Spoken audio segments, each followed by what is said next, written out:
Hope you all are doing well. Let me see if I turn this light out. Sometimes you can see my face better. Look at that. Look at that. So much better. So much better.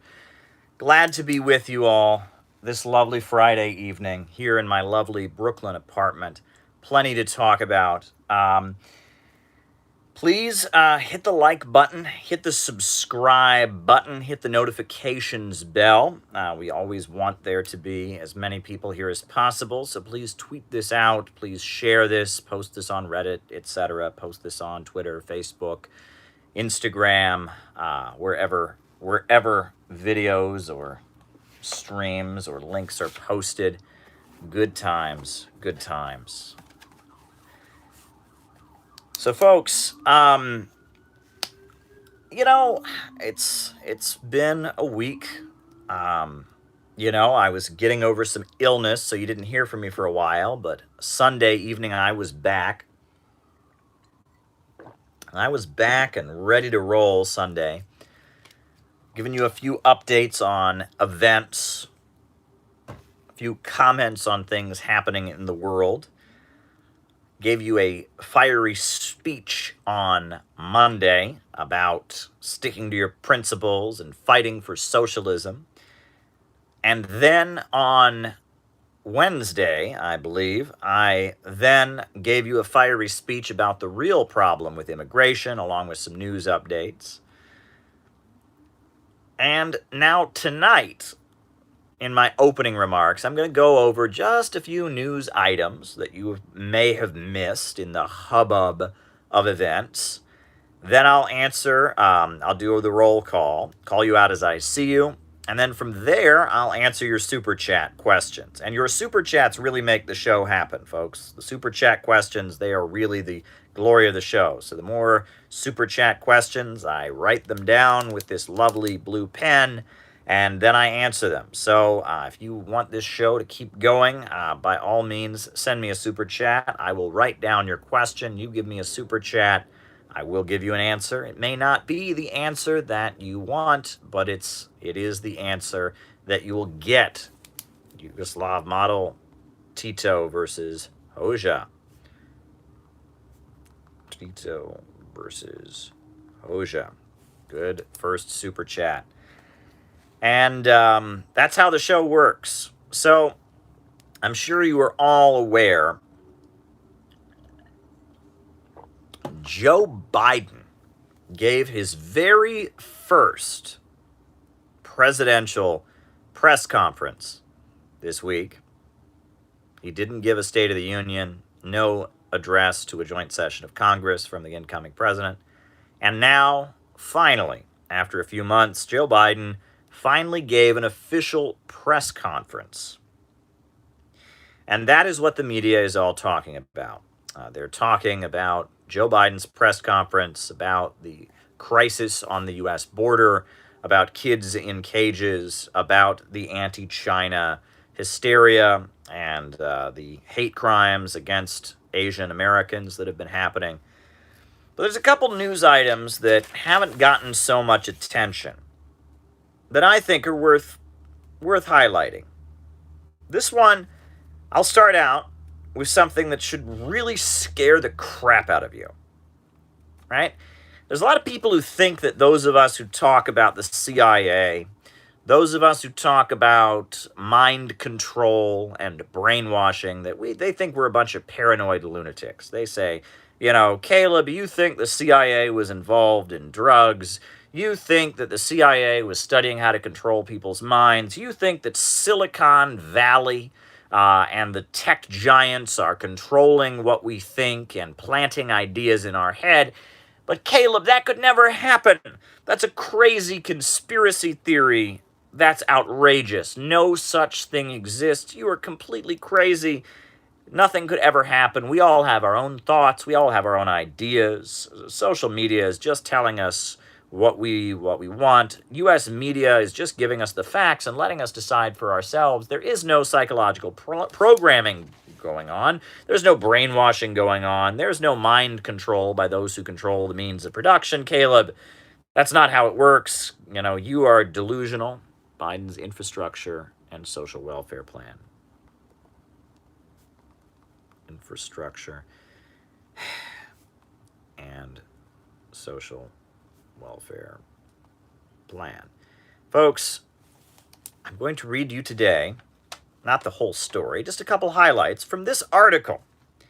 This article was in the Tuesday Wall Street Journal, Tuesday, March 23rd, 2021. Again, this is not from Alex Jones. This is not from the Coast to Coast AM Illuminati Weekly. This is not from some crazy QAnon blog. This is not from the conspiracy theorist daily newspaper. This is from the Wall Street Journal of Tuesday. Get ready for this. False memories planted, erased in study. Doesn't sound so bad. Let's read the article. Researchers in Germany and the United Kingdom said they were able to plant false... there we go. At least it let me resume. That was pretty weird to have the stream die about as soon as I read you this article, which is pretty scary. But here I am. Haven't gone anyplace. That was pretty weird. At least it let me resume. This is what the Wall Street Journal article that I was about to read to you says. Researchers in Germany and the UK said they were able to plant false memories and then help study volunteers root them out, work that suggested potential remedies to ease the problem of erroneous recollections. The scientists used interviews to convince some study subjects that they had undergone child events that did not happen to them. Let me repeat this. Scientists used interviews to convince some study subjects that they had undergone childhood events that didn't happen to them, such as getting lost or being in a car accident, according to a report published Monday in the scientific journal Proceedings of the National Academy of Scientists. Here's some YouTube glue. Stay with us. Thanks, old Ringo. The researchers said they used other interview techniques that prompted the volunteers to reassess the memories and help them realize they might be false or misremembered. Any recommendations? Trotskyism. All right.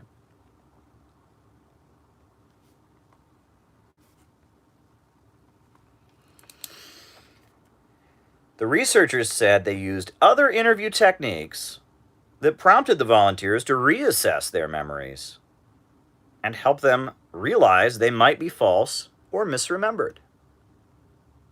Now, is that spooky? Oh, it gets better. Again, this is the Wall Street Journal, not the Illuminati, conspiracy theory. This is the Wall Street Journal. Some research suggested that true memories tend to be stronger for people than false ones. Imagine that. Things that actually happened to you are stronger in your memory than things that didn't. Nancy Dennis, a memory researcher and an associate professor of psychology at Pennsylvania State University, yet people can also have vivid false memories or weaker true memories, making them difficult to tease apart.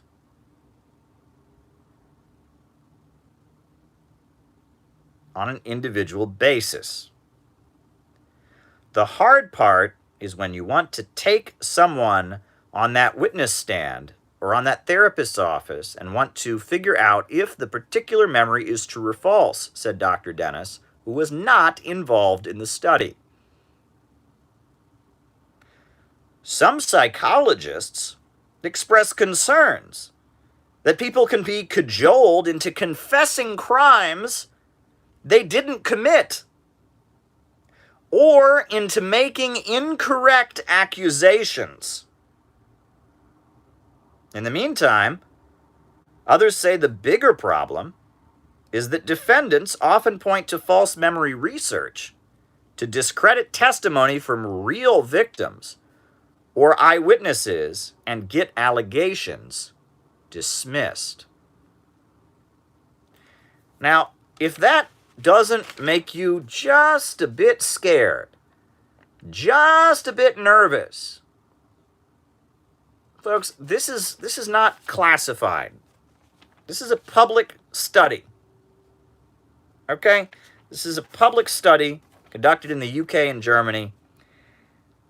We know that behind the scenes, all kinds of crazy research into this kind of topic has been done.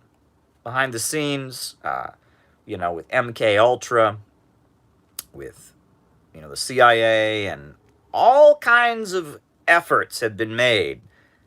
There's all kinds of unpublished research on things like this, planting memories in people's minds, convincing people that things happened to them which didn't happen to them, or convincing them that things that did happen did not happen. All right. Liberals blame Hillary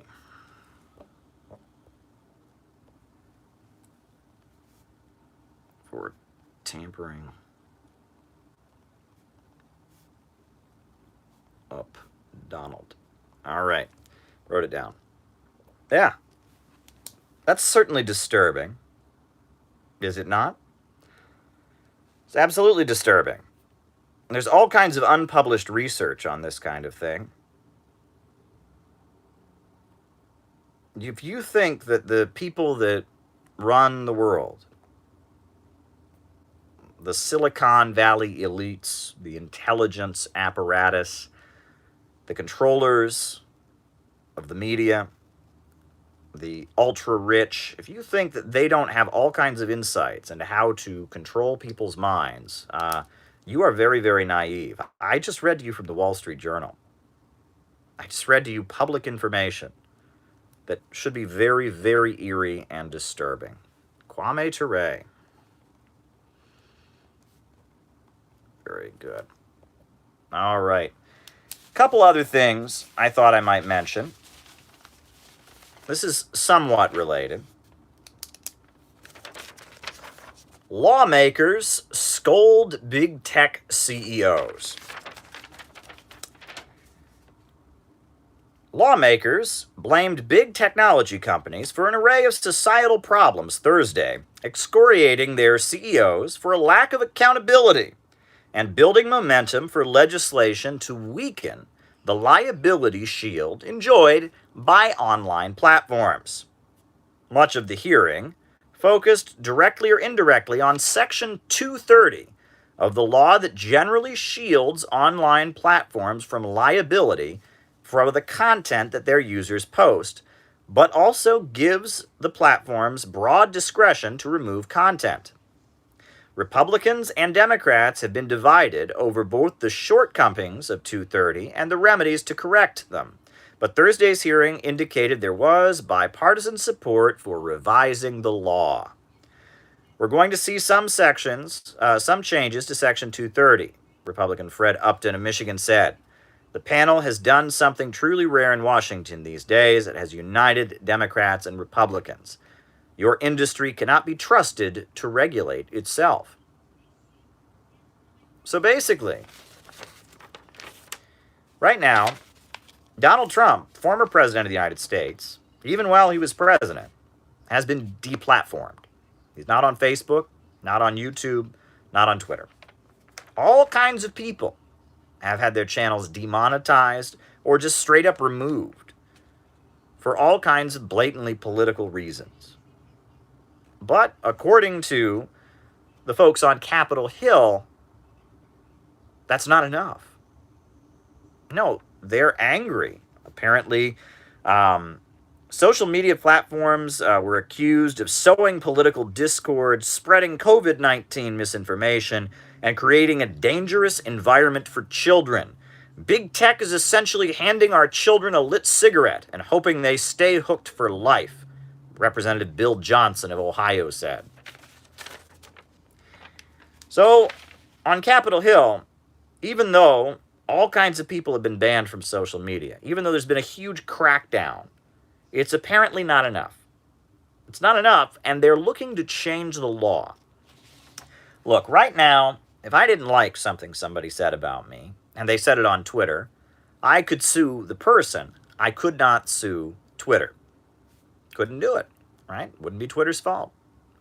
Well, now the Democrats and Republicans seem united in trying to change the law so that I could sue Twitter or Facebook or YouTube for something that somebody said on there about me. And what will be the result of that? In order to protect itself, Facebook, Twitter, Instagram, YouTube will have to have a much bigger crackdown. They'll have to be much stricter. If they're liable for the content on their platform, if they're liable for it, they're going to have to be much, much stricter. It's very weird. It seems like all throughout this country, people are talking about too much censorship on social media, too much censorship on Twitter, too much censorship on Facebook, too much censorship on the internet, that the tech giants have way too much power. But it seems like on Capitol Hill and in Washington, D.C., they're feeling like they're not censoring enough. They're not cracking down. They're trying to change the laws to basically force them to engage in more censorship. Very extreme is the COVID lockdown being used by the upper levels of Capitol to wage war on the lower levels. Yes. Yes, it is, and I'll talk about it. Lockdown. Upper levels. Lower levels. Do you think the ultra-rich's dream of escaping the collapse of capitalism and Earth's ecosystem using technology to shield themselves from fantastical means? Okay. Ultra-rich escape Earth. So there you go. There you go, folks. Yeah, in addition to understanding that the ultra-rich and the Silicon Valley faction and the intelligence agencies are doing all kinds of research about how to plant false memories into our minds, we now know that there is a huge amount of pressure being placed on the tech monopolies and the social media giants to engage in more, not less, censorship. That's a little bit disturbing. There's a couple other news items I wanted to mention. First things first, right? Not first things first. This is like the fourth thing I'm going to tell you. I don't know why I said first things first, but might as well. You may not have noticed, but the Suez Canal is blocked. The Suez Canal is blocked. Now, for those of you who may not know what the Suez Canal is, the Suez Canal is a 120-mile canal that connects the Red Sea to the Mediterranean and makes it so if you are shipping things across the ocean, you can go from the Pacific and the Indian Ocean right up into the Mediterranean. You don't have to go around Africa. It's a huge, vitally important maritime shipping, route, basically, the Suez Canal. This is apparently, I believe we're on the fourth day that the Suez Canal has been blocked. Now, this is a big deal. This major trade route is blocked. Right? They even have a picture of it here. There's a ship from Taiwan has gotten stuck in the Suez Canal. That's a pretty darn big deal. It's a pretty darn big deal. Should scientific socialists Should scientific socialists have any use for the concepts of justice? Okay. Socialists. Concept of justice. It's a pretty big deal. You would think that, there'd be a lot more information about this. You'd think that there'd be a lot more outrage in the media. You'd think there'd be like a global international effort to demand that we unclog this vitally important trade route. But other than the business press, it's not getting a lot of attention. It's kind of shocking to me, right? About 1/10 of the world's seaborne oil trade flows through it and the associated Suez Mediterranean oil pipeline in 2018. Sailing around the southern tip of Africa, rather than going through the Suez Canal, can add 15 days and cost $450,000 add the costs of $450,000 to the voyage. As a result, vessels already close to the canal appear to be sticking to their plans. At least one U.S. export of liquefied natural gas appears to have been rerouted in the North Atlantic toward the South African Cape of Good Hope, away from previously heading toward the Suez Canal. The equivalent of 2 million barrels a day of crude refined oil products are stuck in the canal, about 2% of global oil consumption. Companies including Royal Dutch Shell and Chevron are among those who have chartered vessels stuck, according to commodities data company Kepler. Shell and Chevron declined to comment. So, the Suez Canal is blocked. There is a 1,300-foot ship operated by Taiwan-based Evergreen Group that got stuck in the canal. The Suez Canal is blocked. 2% of the global oil consumption is clogged in the Suez Canal. But get ready for this. This is the kicker. This is probably the most important thing about this story.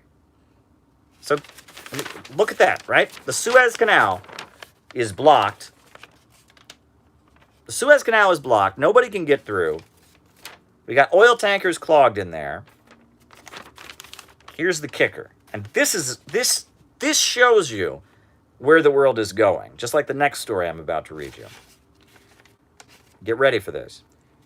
Despite the disruption, the Brent International Oil Benchmark traded down 4% Thursday. Analysts said the impact of the Suez Canal blockage was outstripped by hefty supplies built up during the pandemic. So, the Suez Canal, one of the most vital trade routes, is clogged. It's been clogged for 4 days. There's a ship from Taiwan in the middle of it. We got oil tankers backed up. 2% of the oil supply is there. This is a route that roughly 10% of the global oil and natural gas market goes through.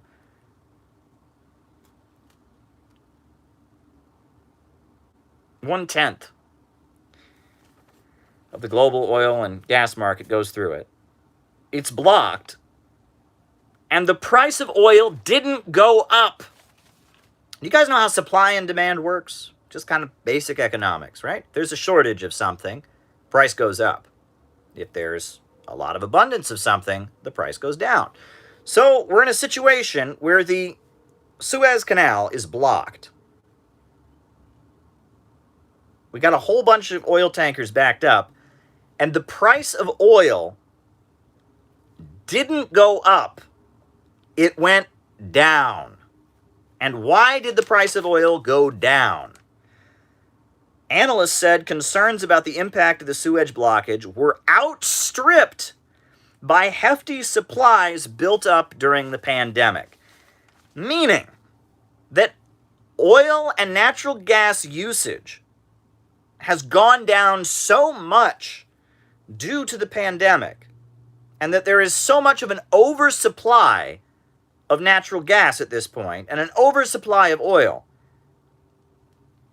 that having one of the most vital trade routes for maritime oil transportation did not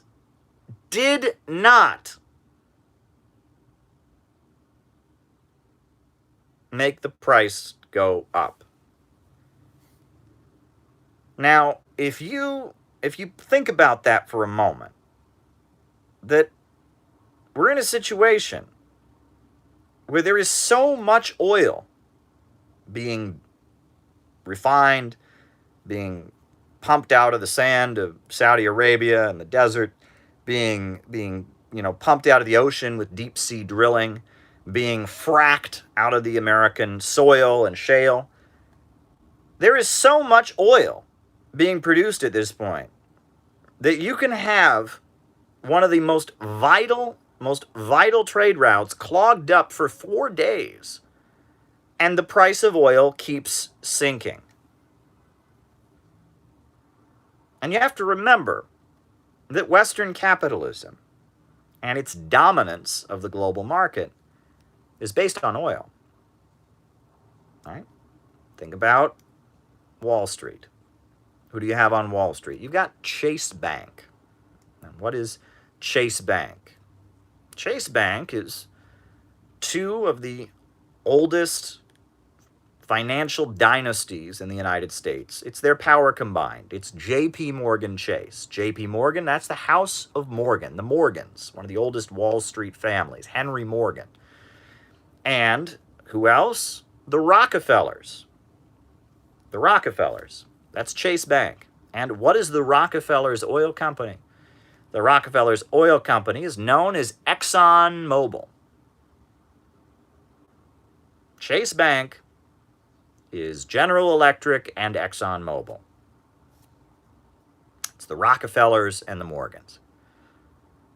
And what about Hsbc Bank? You know about Hsbc Bank? Right? That's Hong Kong Shanghai Banking Corporation. U.S. government's always accused China of not playing by the rules. U.S. accused China not playing by the rules. HSBC Bank is a bank set up by British bankers so that they could funnel drugs into China.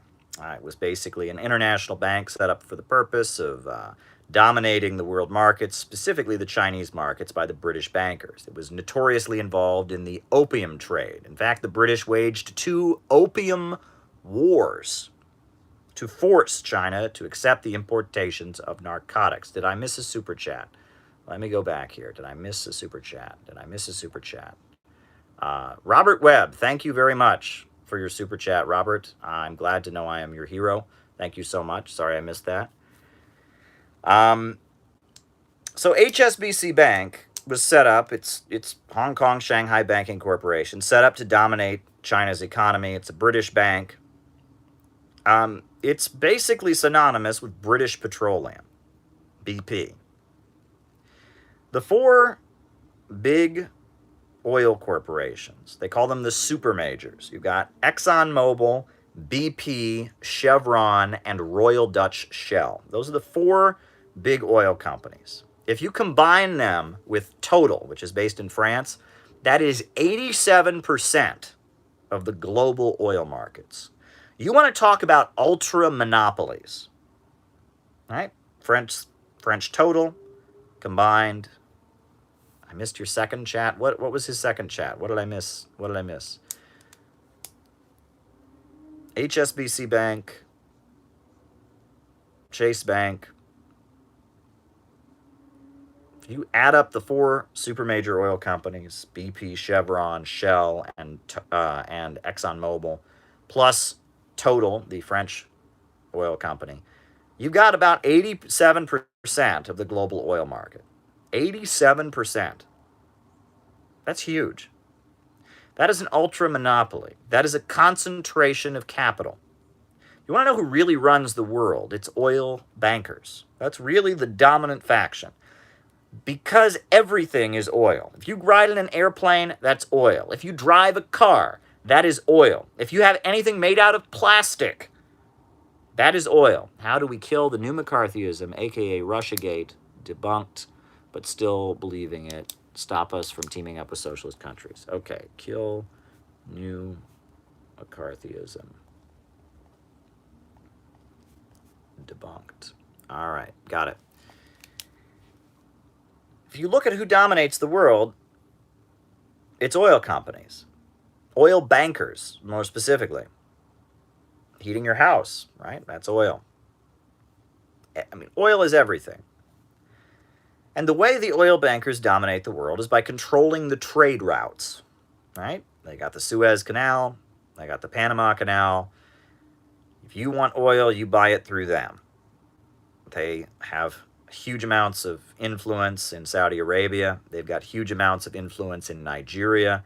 They've got huge amounts of influence all over the African continent. They've got huge amounts of influence all over Europe. They've got the oil fields of Louisiana. They've got the oil fields of Texas. They've got, basically, if you're in the oil business, these ultra monopolies, these ultra rich, they own you. You can't go up against them. The fracking companies that invented and developed hydraulic fracking, extracting oil and natural gas from the soil, uneven and combined development.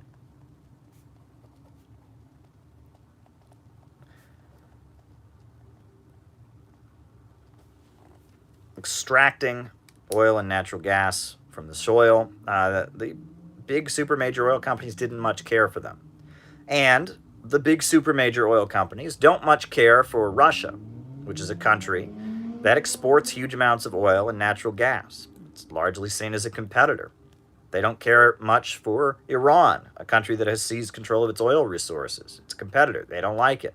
They don't care much for Venezuela, a country that has seized control of its oil resources, exports on the international markets. They don't much care for that.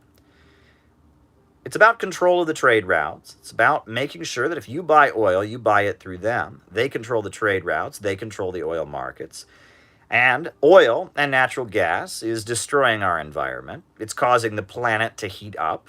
It's not sustainable. And it's a disaster. But the global economy is centered around oil. And we've gotten so good at extracting oil, whether from the deep sea, whether from the shale, anywhere. We are so good at extracting oil. There is so much of it that you can clog the Suez Canal. You can clog the Suez Canal, and the oil price still continues to go down. We've got loads and loads of oil. Under Barack Obama, the United States, domestically, like in the domestic United States, not U.S. companies, but the domestic, United States, became the biggest oil producer in the world because of hydraulic fracking. The biggest oil producer in the world, right? We have got more oil coming out of the ground, more oil coming out of the ocean than you would ever believe. For a while, people were pushing this notion of peak oil. They were saying we were going to run out of oil in 10 years or something. Well, it didn't happen. Kind of the opposite happened, right? We've got huge amounts of oil. We've got so much oil that the price of oil is just continuing to drop. And the pandemic, which slowed down demand, right? People aren't going places. People aren't doing as much. That all resulted in yet an even bigger glut. And the oil market is in a glut. And the prices just keep going down, so much so that the Suez Canal can be blocked, and it doesn't matter. Fear-mongering of Stalin and Mao, what falls under malicious, intentional, as opposed to incompetent, unintentional when it comes to authoritarian overreach, moments of a mass death. Stalin, Mao, authoritarian overreach, mass death.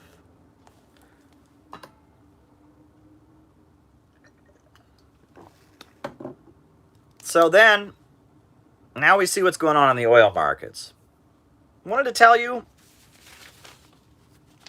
wish my nose wasn't itching as much, it's spring allergies. This article also tells you what's going on the international markets. Fanny Kaplan was right, sir, not left. I don't know what that means, Jared. Don't know what that means. All right.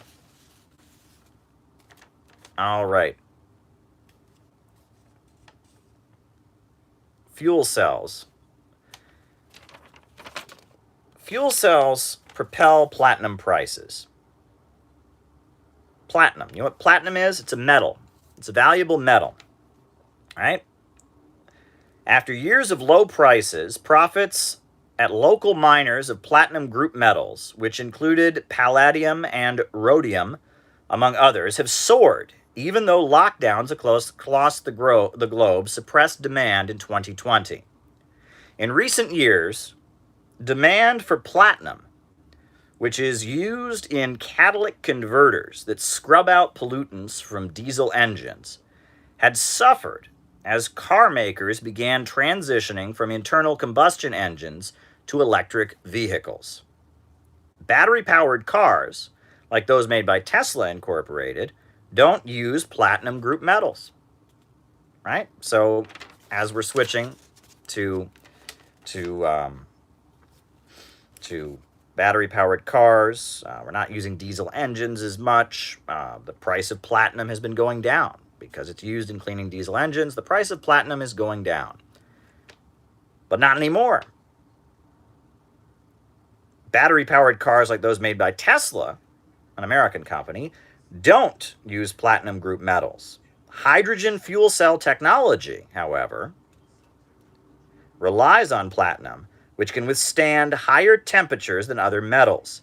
A fuel cell needs platinum for the catalyst that separates hydrogen into protons and electrons, which then generate the electrical current, making it an alternative to battery-powered vehicles. So there's this new kind of engine for electrical cars called a fuel cell.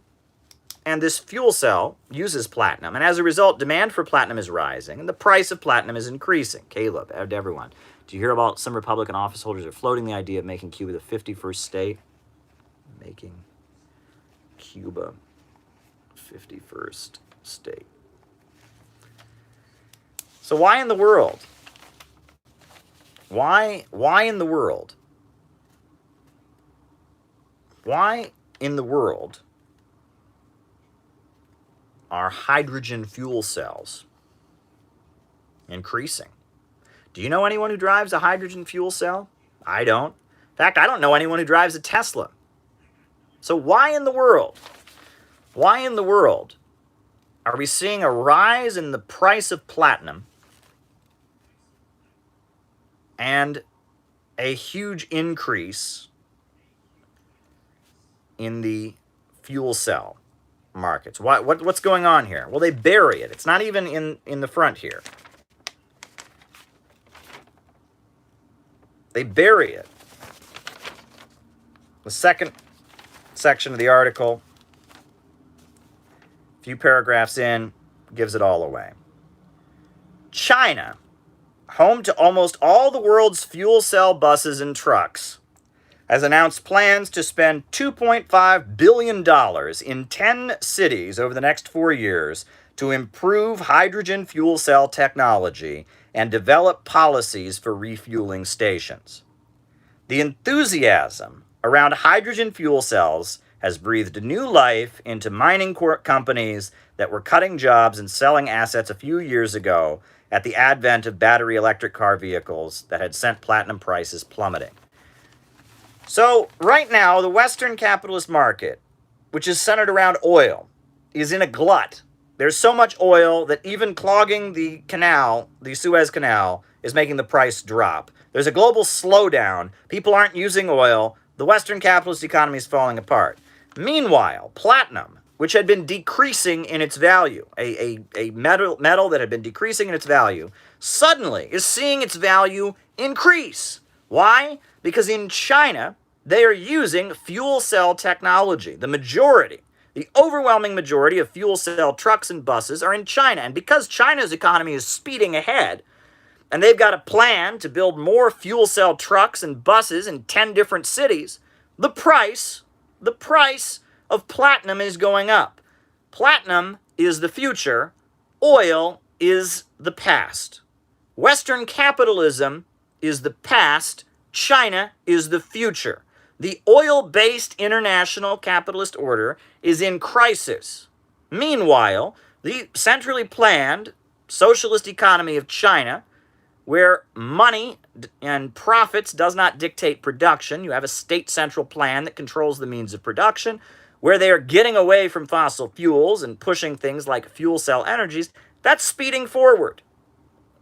It's very, very apparent. I apologize if this is dull for people. I apologize if this isn't as interesting as people would want to hear it. But sometimes you just have to go over the raw data.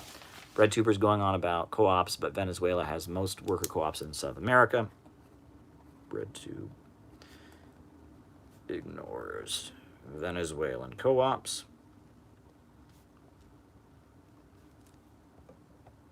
And gerrymandering, voter suppression, splitting electoral college votes in few states. Republicans may turn the U.S. into a functioning one-party state.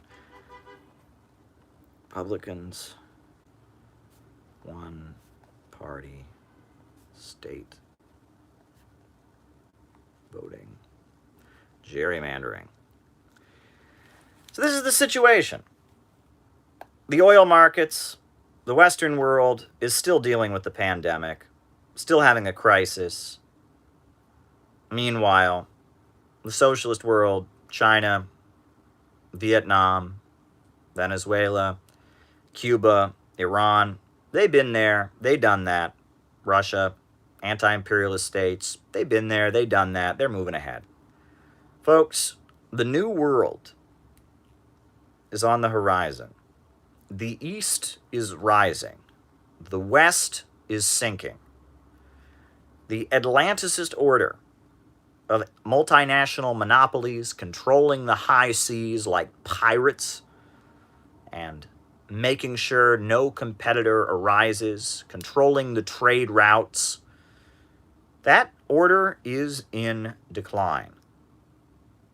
Meanwhile, the Eurasian alternative, the state-controlled apparatus of production, in which a state rooted in communities controls and dictates production, and the chaos of the market and the anarchy of production is no longer the guiding force.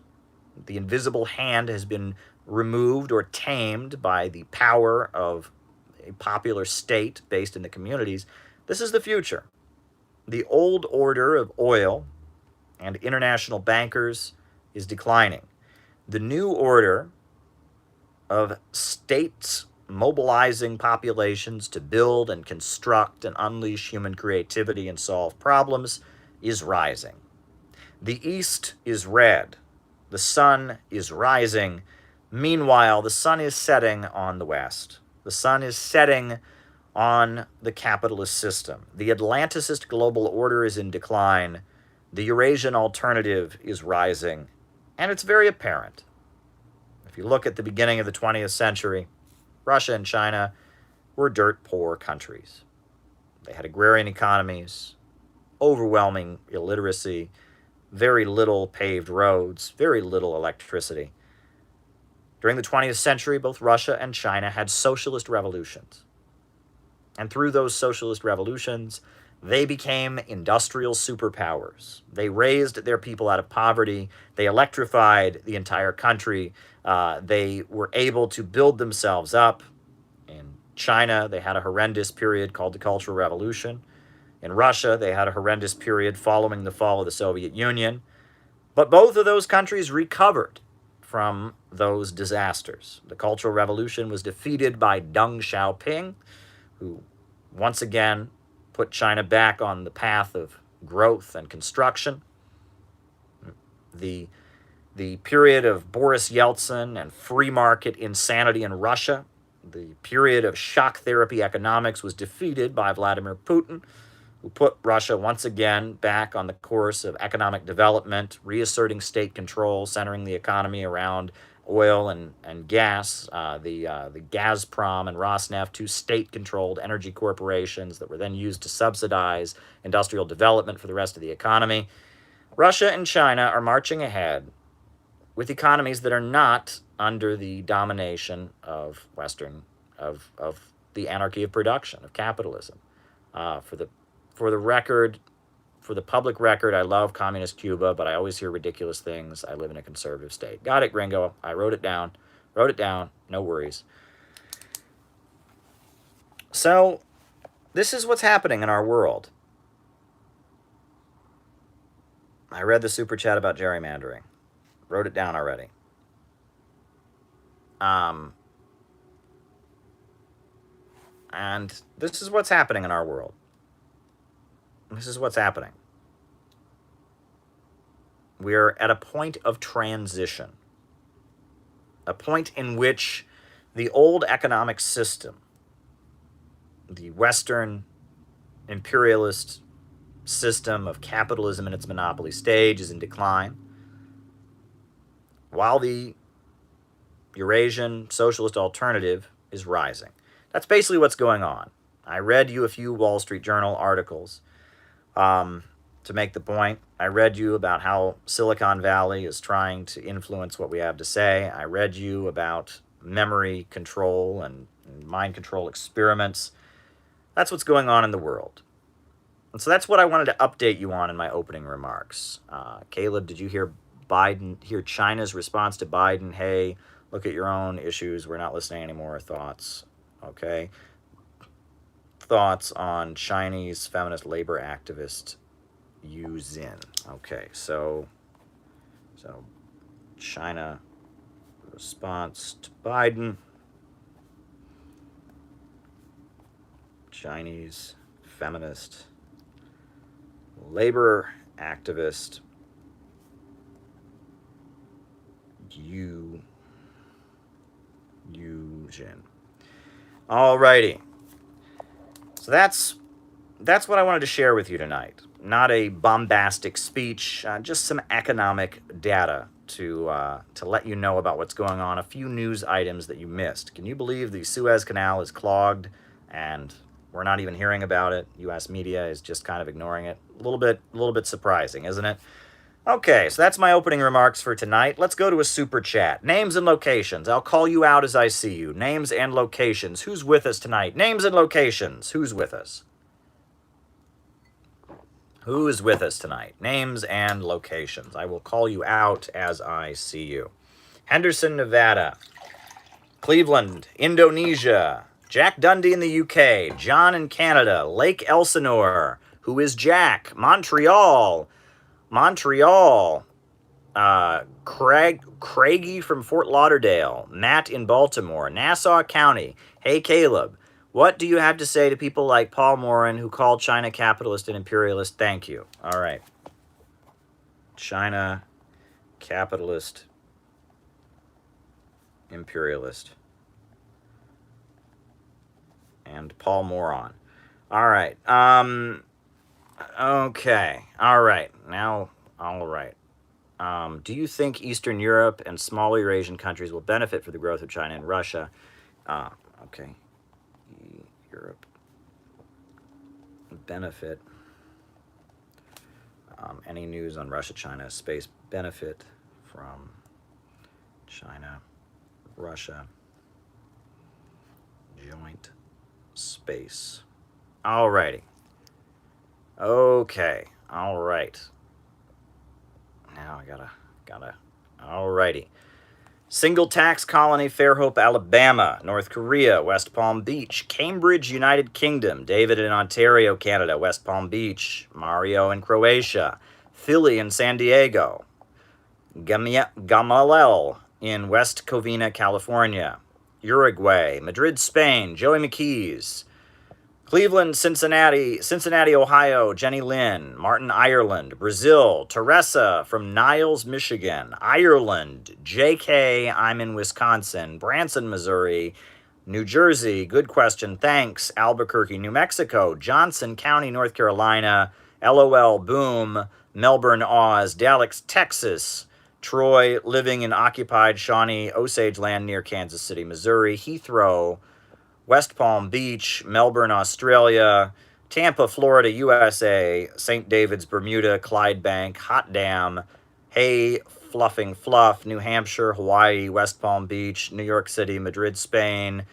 From Texas, yo, Caleb, that was mean. Hawaii, Joey McKees Rocks, Glasgow, Scotland, nice try, CIA, Raleigh, North Carolina, Pomona, California, hey, what's up? Hey, Caleb from Jeff in Los Angeles, Seattle, Kieran from San Diego, Mexico, Macedonia, all of you are quick, Utah, Sonar, sorry, wasn't aware you were starting from the top after that super chat. Refute argument, Russia would be more developed and free if Tsar wasn't overthrown. Okay, all right. Russia more developed, free if Tsar wasn't overthrown. All righty. Naples, Florida, New York, Northern California. Who else is with us tonight? Let me make sure I'm getting... All right. Ithaca, New York. Michael was with us. Very good. Ithaca, New York. Ithaca, New York. Very good. You have your unnamed water beverage. Yes, I do. Phoenix is in the house. Welcome, Phoenix. Glad you're with us, Phoenix. Massachusetts. Very good. Lovely state up there, Massachusetts. You can't stop. Thank you, Jack. United Corporations of America. Just found out my grandparents were reading the Epoch Times. Enumclaw, Washington. Massachusetts, you skipped me twice. Okie dokie. Okie dokie. Anybody else? Names and locations. We in Croatia must sell American liquid gas terminal. All righty. All righty. Who else is with us? Names and locations. I will call you out as I see you. New England is beautiful. Philippines, Manila. Glad to see you talking. Very good. We love you, Caleb, says Kinky. Well, we love you too, Kinky. You're a valued member of this community. Croatian gas is the best. San Diego, California. Adelaide, Australia. Olympia, Washington. Roy in Soledad, California. Inglewood, California. Who is this? Miami, Florida. We need a government of action to fight for working families, says Donald Shantz. Los Angeles, USA. You rock, Caleb. Thank you. Detroit, Michigan. Oh, my God. I'm so sorry, says Char Darling. Kelowna, BC, British Columbia. Washington State, land of the Sasquatch. Land of the Sasquatch. Is that Bigfoot? That's like the name for Bigfoot is the Sasquatch. Hey, Jude. My mother moved from DDR. Your mother moved from Dance Dance Revolution. I'm just kidding. The East Germany, yes. You are definitely a smart guy, says Austin. Well, thank you. Thank you. Thank you, California. Very good. Very good. Anyone else? Names and locations. I'll call you out as I see you. And then we'll just start going through these super chat questions. And that will be our show tonight. If my nose ever stops itching, the allergies, the spring allergies are getting to me. But that's okay. That's okay. We're having a great time.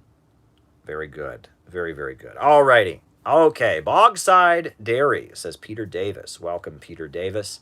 All right. Brooklyn, ex-Yugoslavia, my mom's basement. All right. Okay. Yugoslavia, Tito versus Hoxha. All right. So for those of you who don't know, Yugoslavia and Albania were both countries that fought off the Nazi invaders during World War II.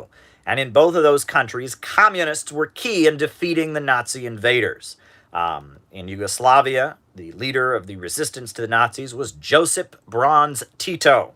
In Albania, the leader of the anti-Nazi resistance was Enver Hoxha. And after the Second World War, the Soviet Union thought Albania and Yugoslavia could become the same country. However, Enver Hoxha was very adamant that Albanians were not Slavs, that Albanians were a separate nationality. Enver Hoxha met with Stalin on several occasions and made clear that Albanians were not Slavs, so Albania became one socialist country. Yugoslavia, or the Socialist Federation of Yugoslavia, became another country. And in 1948, Josip Broz Tito, the leader of Yugoslavia, became the first socialist country in the world to denounce the Soviet Union. Tito denounced Stalin and announced that Stalin was not a true communist and that he himself was a true communist. And Yugoslavia aligned with the United States. Teddy Roosevelt. Yugoslavia aligned with the United States and supported the United States in the Cold War and in the Korean War.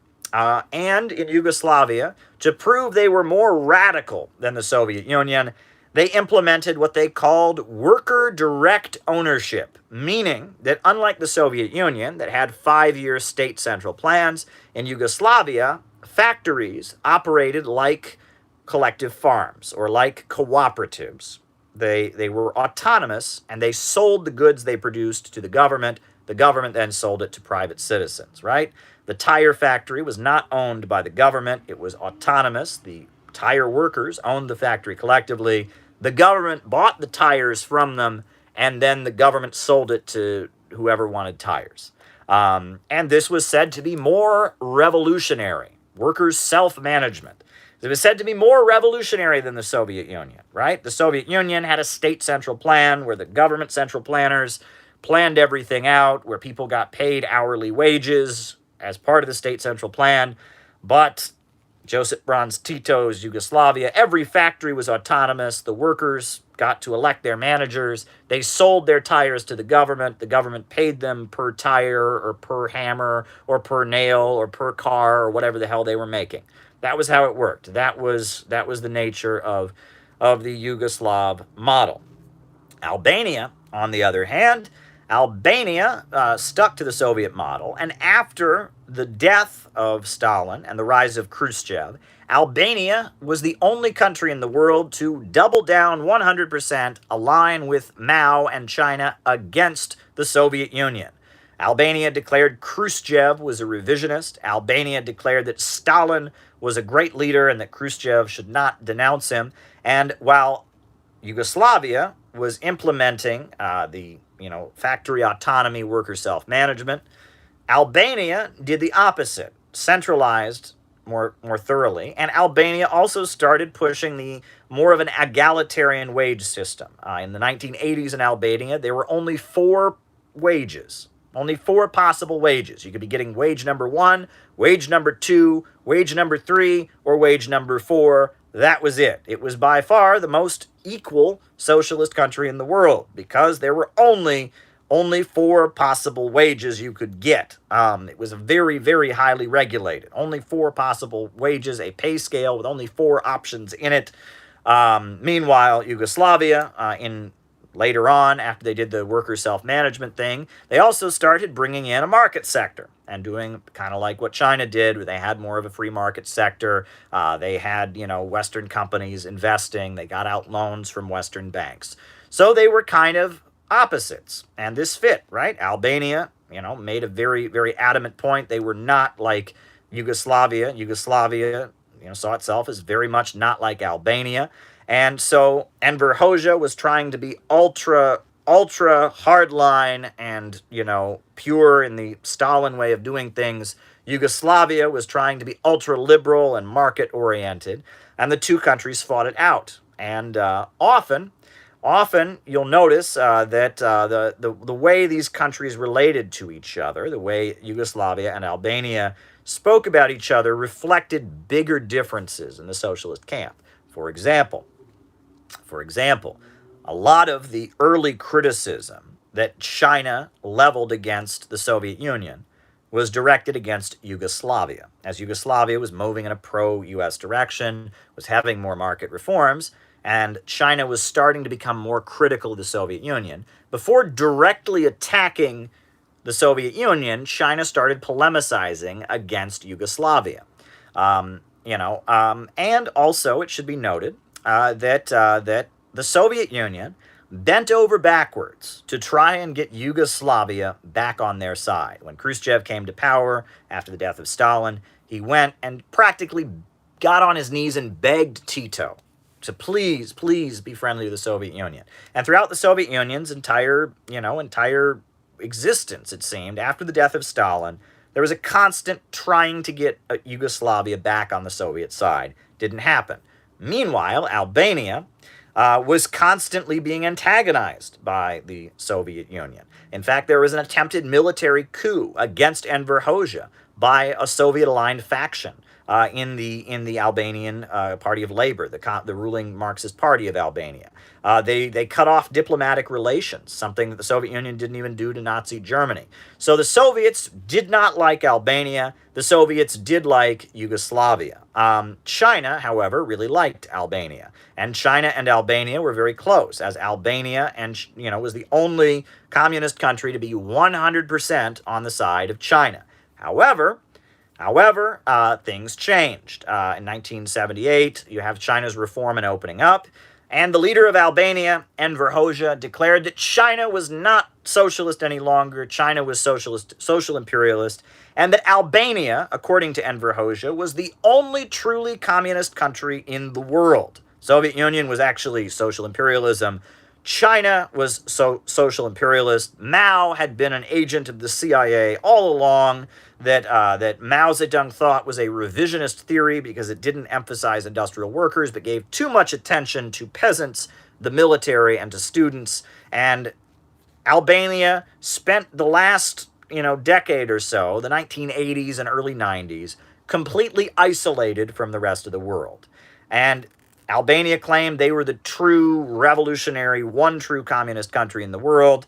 And to be fair, they never collaborated with the imperialists, but they economically suffered quite a bit in the 1980s. In the 1980s, nobody traded with them. Soviets didn't trade with them. China didn't trade with them. The United States didn't trade with them. They were on their own, and they suffered horrendously. Albania, ultimately, it did hold out longer than most of the Eastern Bloc countries. After the Eastern Bloc fell, Albania held on to power for a couple more years, but ultimately, socialism was overthrown in Albania. Yugoslavia also held out pretty strong, and the breakup of Yugoslavia was quite a long process. And, even up into 1999, you had Serbia that was still maintaining its Marxist political system with the Socialist Party in power and Slobodan Milosevic and such. So it's worth comparing the two. I would say they both did their best. They both made big mistakes. I think if Albania had figured out how to maintain its politics, but also stay friendly with the Soviets and China and not cut everyone off, they would have been better off. I think Yugoslavia, having their market reforms, might have been a good thing to do, but they should have figured out a way that they could not, collaborate with the United States in the Korean War and not be hostile to the Soviet Union. There are different factors. I think market sectors are good, but some have argued that the market sector in Yugoslavia ultimately added to the breakup of Yugoslavia because you had different nationalities. Right? Yugoslavia, there are many nationalities, Serbians, Croatians, Macedonians, and that having every factory be autonomous, having some regions be more productive than other regions, that ultimately resulted in rivalries based on ethnicity, right? Because they're all paying into the same healthcare system. They're all paying into the national government. And some ethnicities are saying, I'm working harder than these freeloaders. And it resulted in weakening the solidarity of the different ethnic groups. All right. How did Russia go from a superpower to a tiny economy?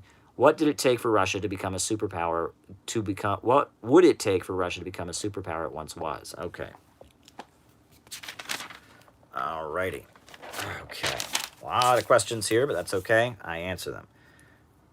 Okay. Russia. Superpower. Tiny economy. Become superpower again. All righty. Wrote it down. All right. So that's Yugoslavia versus Albania. Now, Biden's infrastructure and social welfare plan.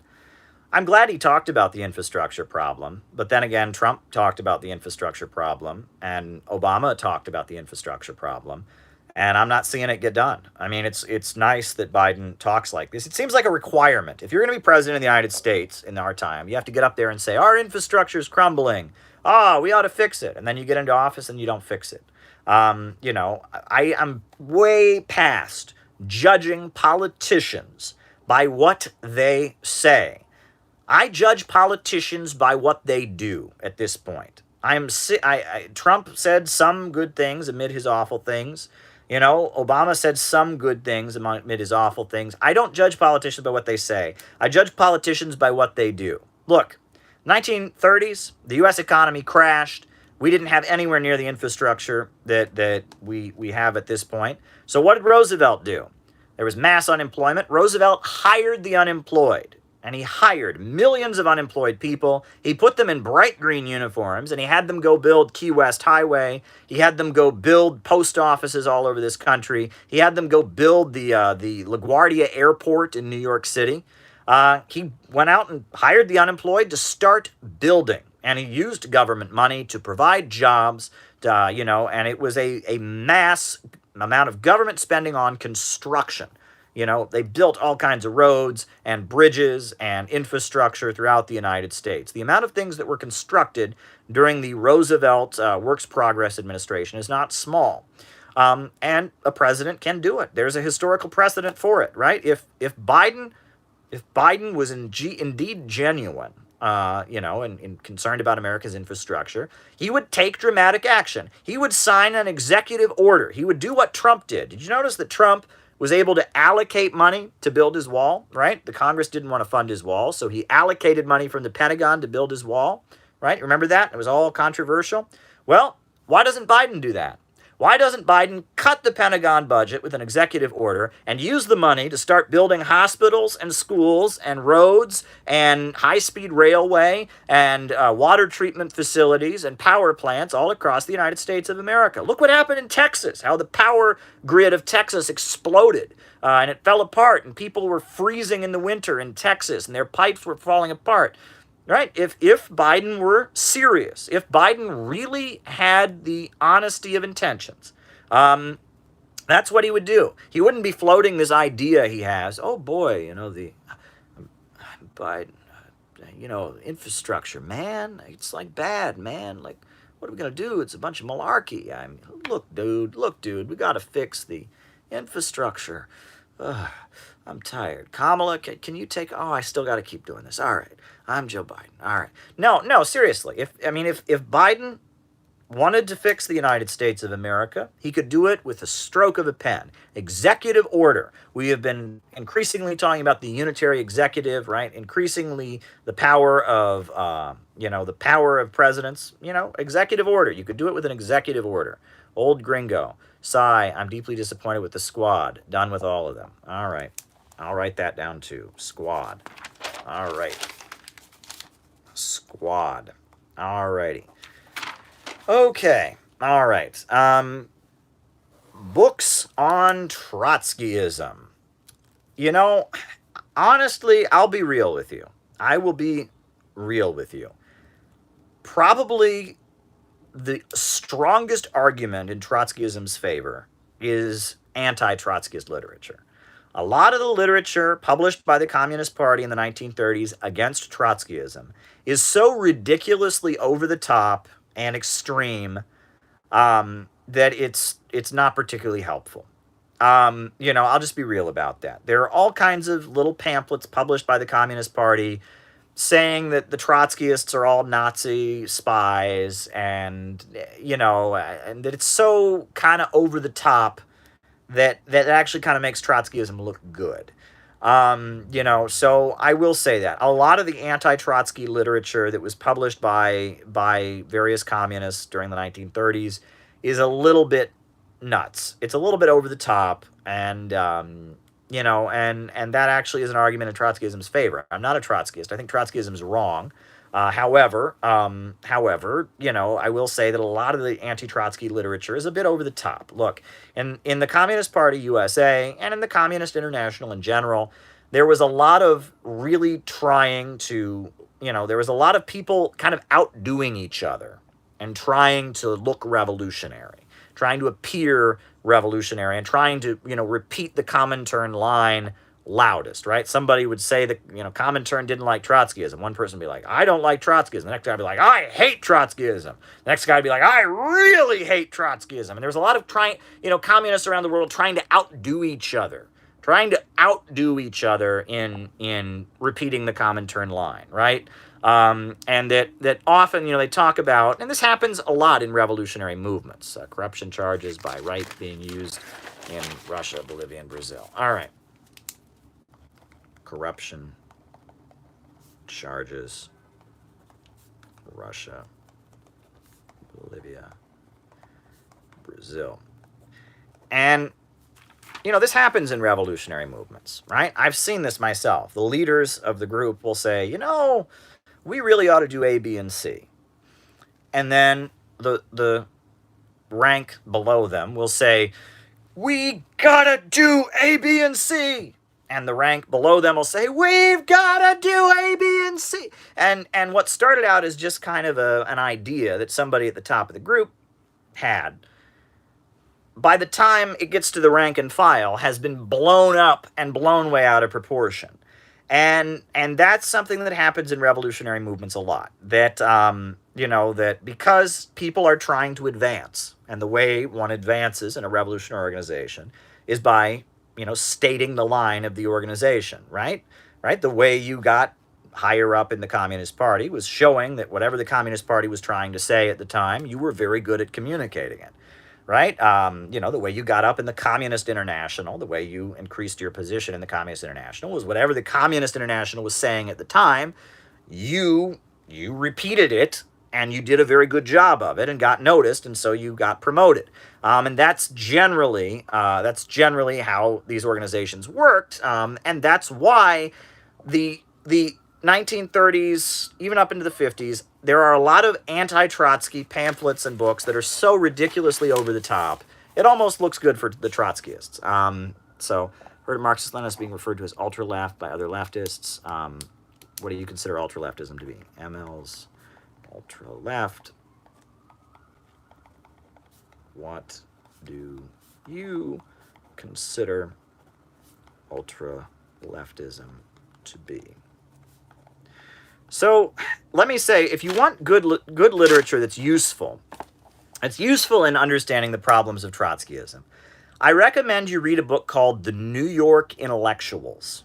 It's a very good academic study of the Trotskyite to neocon pipeline, written by Alan Woods. The New York Intellectuals, and its biographies of various Trots showing how they became CIA operatives. Sidney Hook was a Trotskyite professor in New York City. In the 1950s, he was advocating the outlaw of the Communist Party. He was working with the CIA's Congress for Cultural Freedom. Irving Howe was a very prominent Trotskyist who went on to found DSA. Very blatantly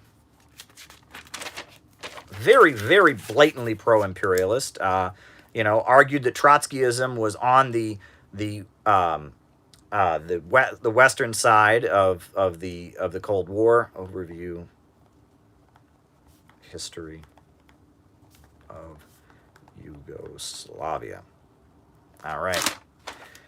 So there you go. I would recommend the New York Intellectuals. Other books on the history of Trotskyism. Honestly, I will tell you, even though it's a pro-Trotsky book, Isaac Deutscher wrote 3 books, a 3-book, trilogy on the life of Trotsky. It's called the Prophet series. It's the Prophet Armed, the Prophet Unarmed, and the Prophet Outcast. And Isaac Deutscher was a Trotskyist. He was a Trotskyist, but he wrote this history of Trotskyism. And it's from a pro-Trotskyist perspective, but it's an academic history. It's the life of Trotsky. If you want to know who Trotsky was, read the Prophet Armed, the Prophet Unarmed, the Prophet Outcast. And you read it, at the time that I read it, I was sympathetic to Trotskyism. And as I read that book, I started to become less and less and less sympathetic to Trotskyism. Trotsky was a bit of a pompous asshole. Trotsky's own writings. Look, his writings in exile. You can read his own writings. And I remember sitting there when I was in a group that had Trotskyist roots, reading, volumes. There's a volume for every year. His volume for 1931, his volume for 1932. Count the number of times Trotsky uses the phrase National Socialism in reference to the Soviet Union. He'll say over and over again in his writings, he will say, the Stalin's policies, these are not policies of Bolshevism, but policies of National Socialism. And now you might hear that and just think, okay, that's a turn of phrase. That's not just a turn of phrase. He's basically calling the Soviets Nazis. Another gem you get, right? Read the volume of Trotsky's writings in exile in 1939, right? At the time, he's in France. France is on the brink of being invaded by the Nazis. So the French people are on the brink of being invaded by the Nazis. So you'd think Trotsky, right? Very anti-fascist. he'd be saying, all right, French workers, get ready to defend yourself against the Nazi invaders. Oh, no, no, no, no, no, no, no. He's not, the French people, all right, we're going to, build a national defense against the Nazi invaders. No, no, no, no, no, no. Trotsky is saying revolutionary defeatism, right? The French people shouldn't be defending the fatherland. He's sitting there on the brink of France being invaded by the Nazis, referring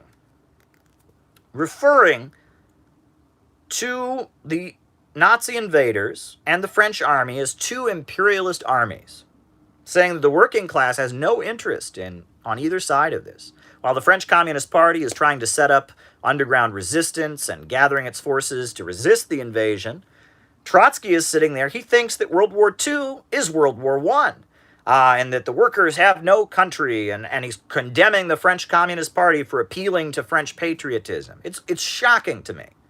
You want to know another argument against Trotsky? Get a copy of Trotsky's writings on China. There's a story that James Cannon, the father of American Trotskyism, when he was on trial in the Communist Party, they were kicking him out of the American Communist Party for being a Trotskyist. And at his trial, the leader of International Publishers, the Communist Party publishing company, testified against him at his trial. And they said, has James Cannon been buying lots of books about Trotsky? And the publisher said, oh, no, he is not. But he's bought every book we have on China. And everybody knows that China is a Trotskyite subject. What does that mean, China is a Trotskyite subject? China is the primary disagreement that Trotsky had with the Communist International. And if you look at Trotsky's disagreement with the Communist International on China, it is absolutely ridiculous. Right? China, huge country. The majority of China are peasants. Right? The Chinese, economy, very little manufacturing. Very few did not have a single steel mill in the country. They've got some railroad workers. They got some factories here and there. Overwhelmingly a peasant country. And in what is overwhelmingly a peasant country, you have this big upsurge of Chinese people against imperialism. And it's called the Kuomintang, or the nationalist movement, the KMT. And it's this mass movement led by Dr. Sun Yat-sen. Suez block. Deliberate. All right.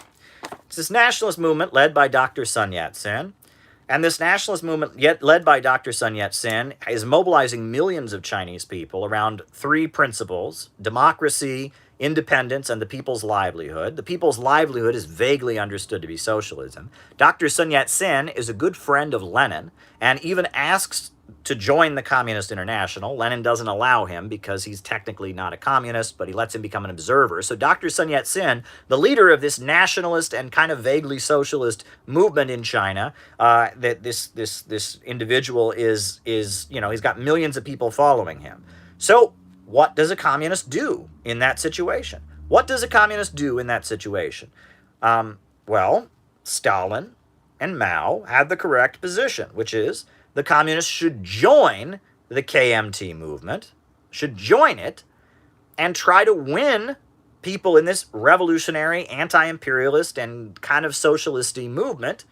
They should try to recruit them. And that's what they did. The Chinese Communist Party joined the KMT movement, recruited people, grew into being a party of millions of people. The Soviet government provided military training to the KMT army. It was a very successful policy.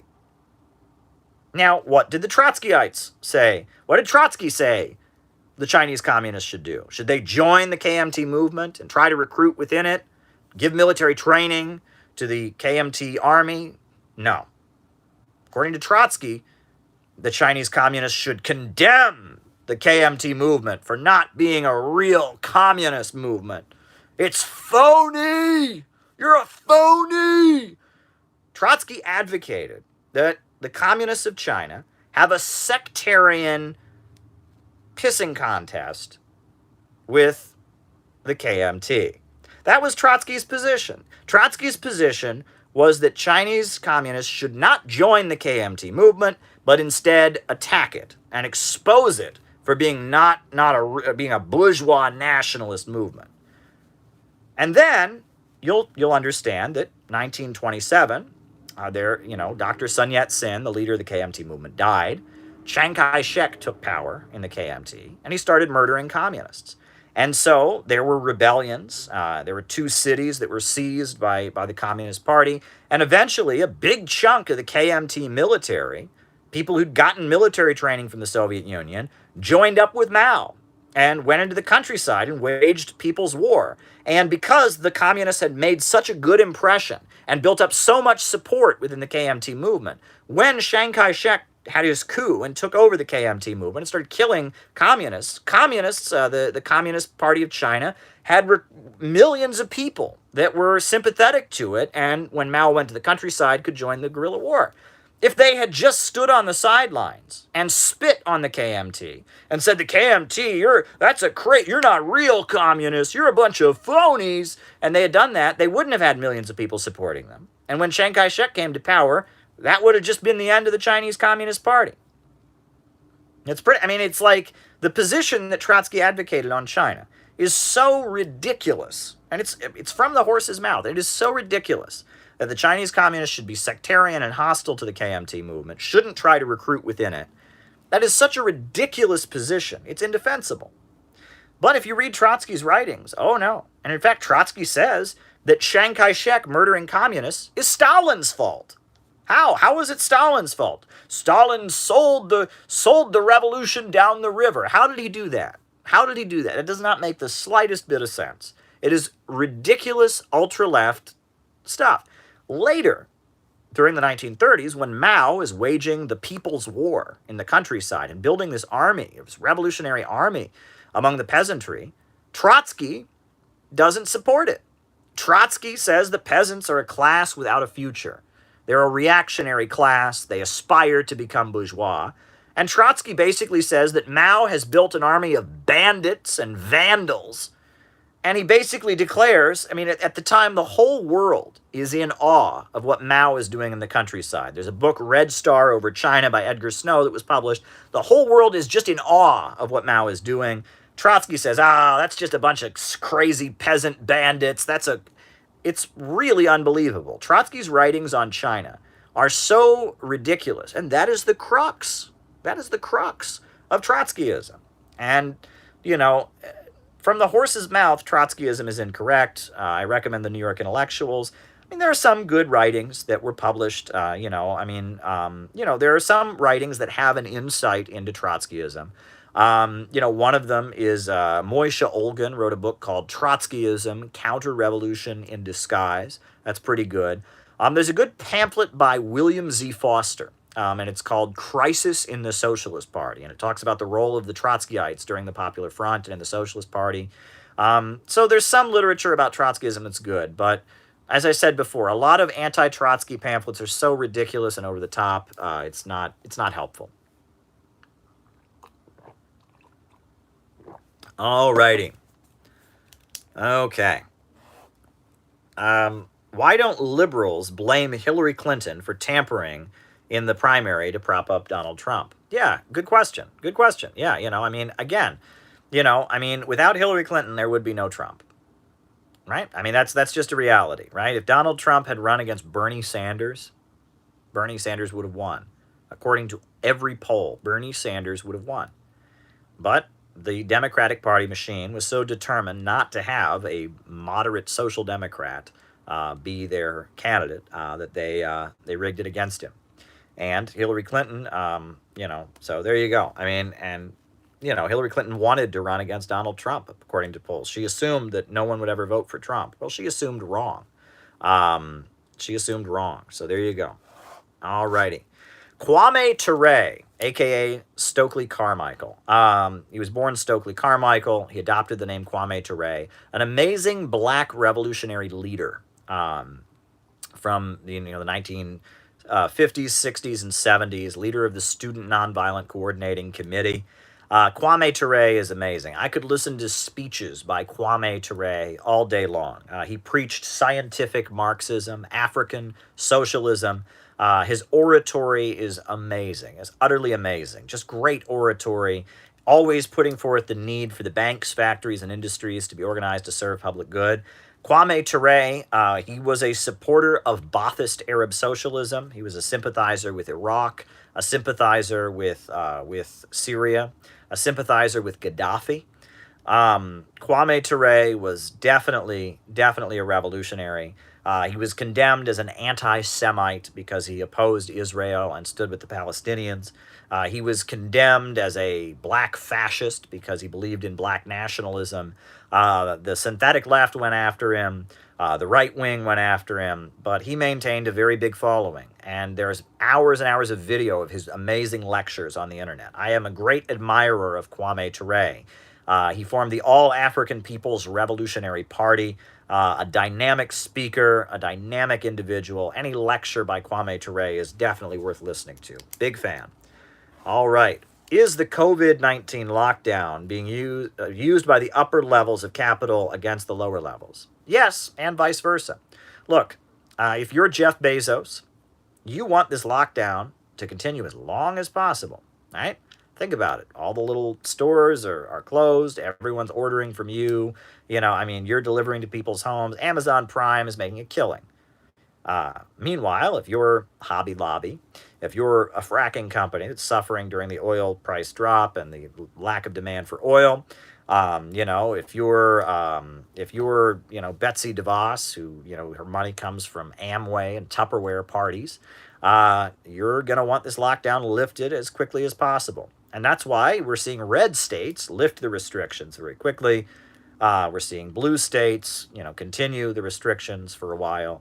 And yeah, it's very much big capital is securing its monopoly with the lockdown, and lower levels of capital desperately want the lockdown lifted.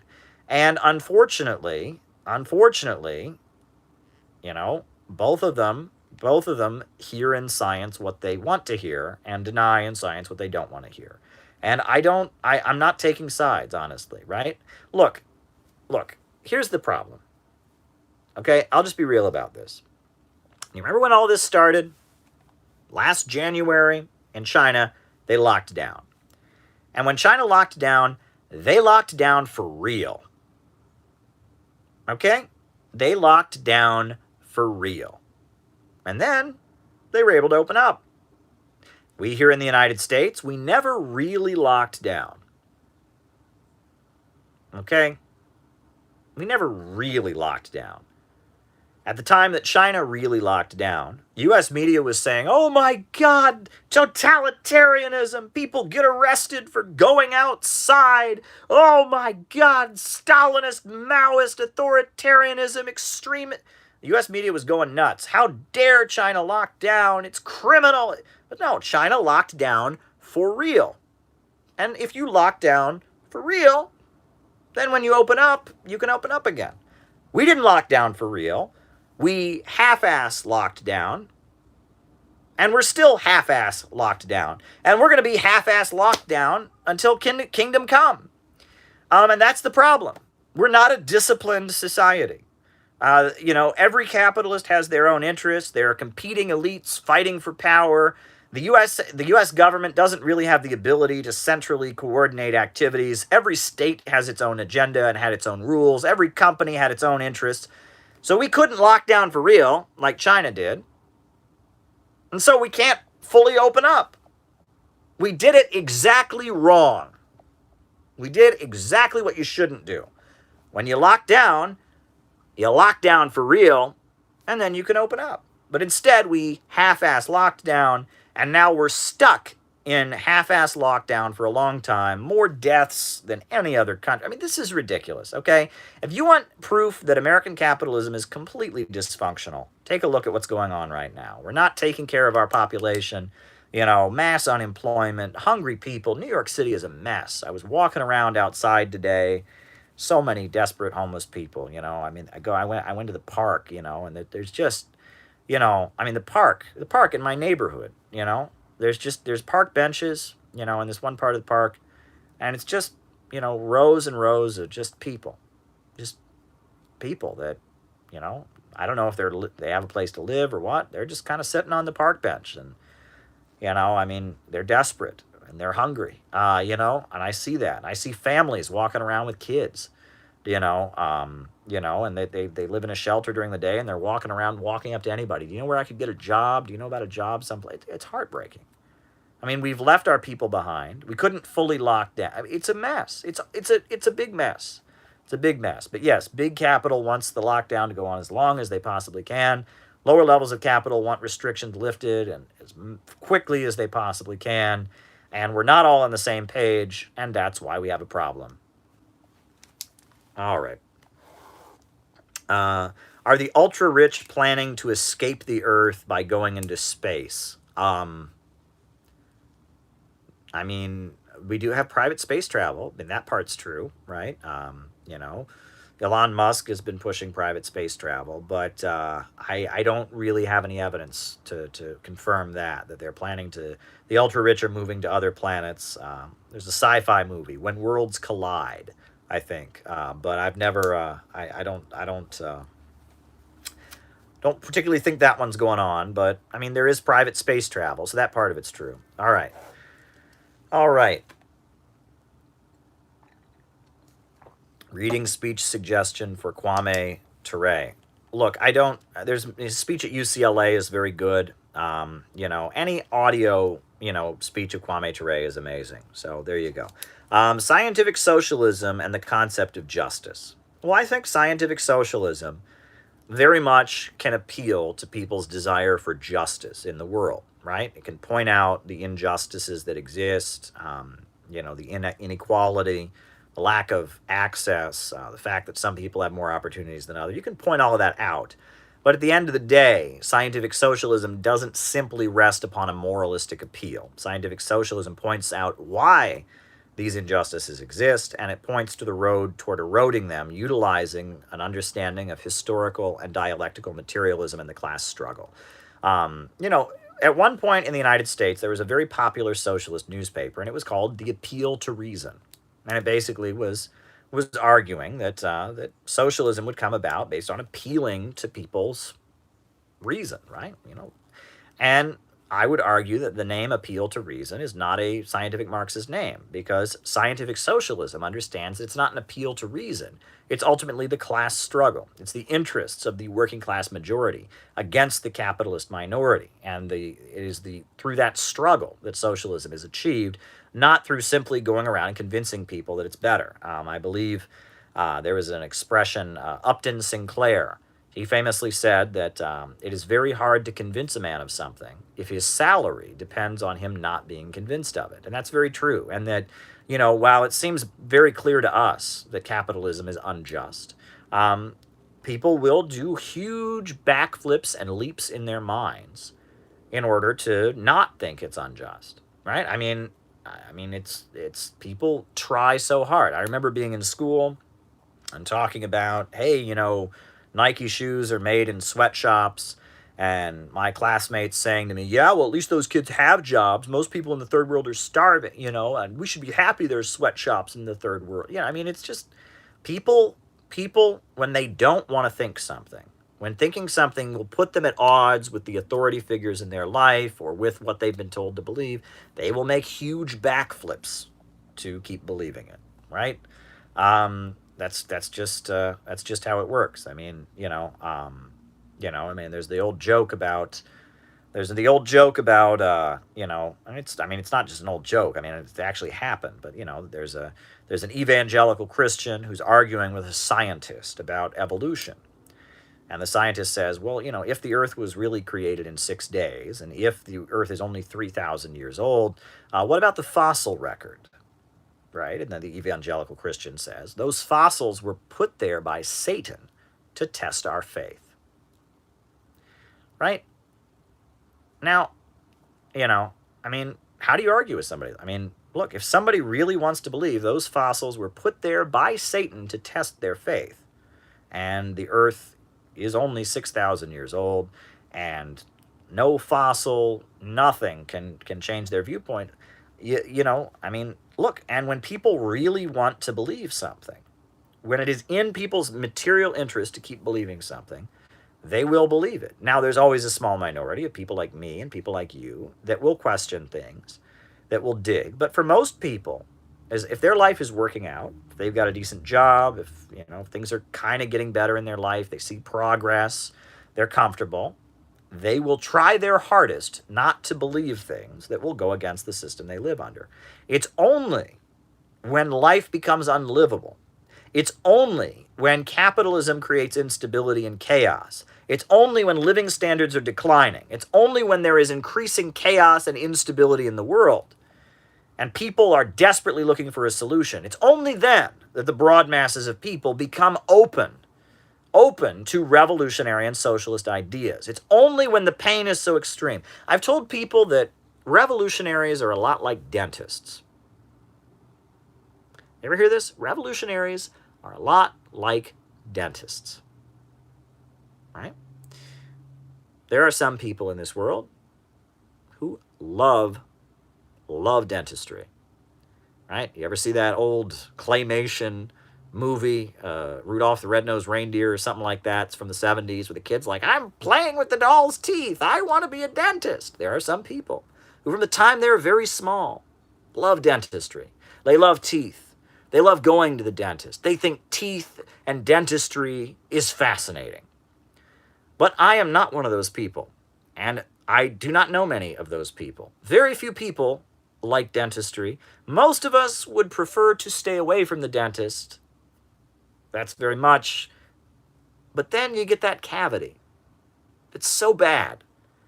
You have no choice, but you got to go find a dentist. That's the way communist revolution is for most people. Most people, you and I, sure, we talk about communism. We want a revolution. We study Marx. We're into communism. We want, a whole new society. Most people think, you know what, I've got my life. I just want to worry about my own stuff. I don't want to get in trouble. Look, the government told me, school told me, media told me it's bad. I don't want to think about this. That's the way most people are. They're just going to resist thinking about it. But then, conditions will get so bad. There'll be hunger in the streets. There'll be instability in society. There'll be uprisings and rebellions among the masses. Even among the ruling class, there will be instability and chaos. And when a revolutionary situation ultimately arises, when things are so bad, they have no choice. They just like we find a dentist when we have that cavity that's so bad, they go and find a revolutionary.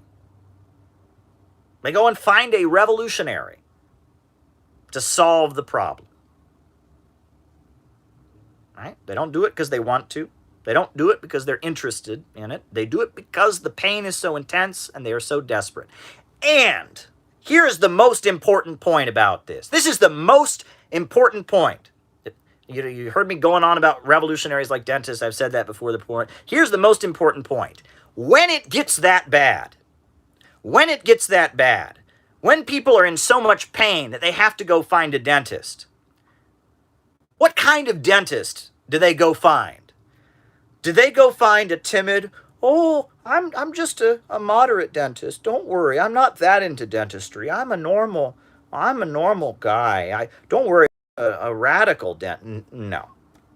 When the pain is that intense, when you are suffering, you go and you find the most fanatical, the most extreme, the most dedicated, the most high-achieving dentist. When things get that bad and you're that much in pain, when your life could be on the line because of a tooth infection that could go up to your brain or something. I mean, if you are in that desperate, dire straits, where suddenly you got to go find somebody that's going to solve your problem, you are going to find the most fanatical, the most dedicated dentist you could ever find. Right? You're not going to find a moderate. You're not going to find a softy. You're not going to find a kind of sort of dentist. You are going to try to find the best, most dedicated and fanatical dentist you can find to get that tooth out and to end your suffering. Just saying. So yes, sure. You can take a shortcut now. Go ahead, right? Go ahead and take a shortcut, right? Be a social democrat, be a moderate. Yeah, do what you want to do, right? You think, people are going to get interested in socialism if we just tone it down. If we just tone it down enough, we'll get people interested in socialism. Don't say communist, say socialist. And let's denounce all the socialist countries. Let's tell them socialism's just an employee stock ownership program. No. People only become socialists and only become revolutionaries when the crisis becomes so intense that life becomes unlivable. And when that moment comes, when the revolutionary situation arises, and life is so intense that it's unlivable, and they are desperate for a solution, they don't turn to the softies, they don't turn to the moderates, they turn to the most fanatical forces available. They turn to forces that look like they are strong enough to take swift, dramatic action to resolve the crisis. That's who they turn to. When things are so bad that people turn to revolutionary solutions, they don't turn to moderates. They don't turn to weaklings. They don't turn to half-ass social democrats. They don't turn to Skippy the Bear and Jabba the Bosch. Instead, they turn to hardliners. They turn to tankies. Now, people on there are saying they become fascists. People only become fascists. People only become fascists when the left has failed. All right? Germany, 1919, they had a socialist revolution, right? The Kaiser was forced to step down, workers' assemblies sprung up, and the left, the Social Democrats, fell on their face. And all throughout the 1920s, the Social Democrats, they had all kinds of elected people, and they fell on their face. The German people only turned to the Nazis after the left had failed over and over and over again. Right? Same in Italy. Right? Mussolini only came to power after the Italian communists and leftists had failed and fallen on their face over and over and over again. And yes, in that situation that I'm describing, that situation of desperateness, when the pain becomes so intense, when people want a fanatical government to step in and resolve the crisis, if the left falls on its face, yes, they do go to the right. Yep, they do. Yeah. And by golly, if you want to make sure that the right comes into power, by all means, become a half-assed social democrat. Follow somebody who will fall on their face when the time comes. Do you think that, well, I'm not going to name names or talk about individuals anymore, but think about the voices purporting to represent socialism these days. Do you think those people are going to lead the working people of this country to establish socialism in a time of crisis? When the American people are suffering and want strong leadership to resolve the crisis, to make their lives livable, when they turn to revolutionary politics out of desperation, do you think they're going to follow certain individuals?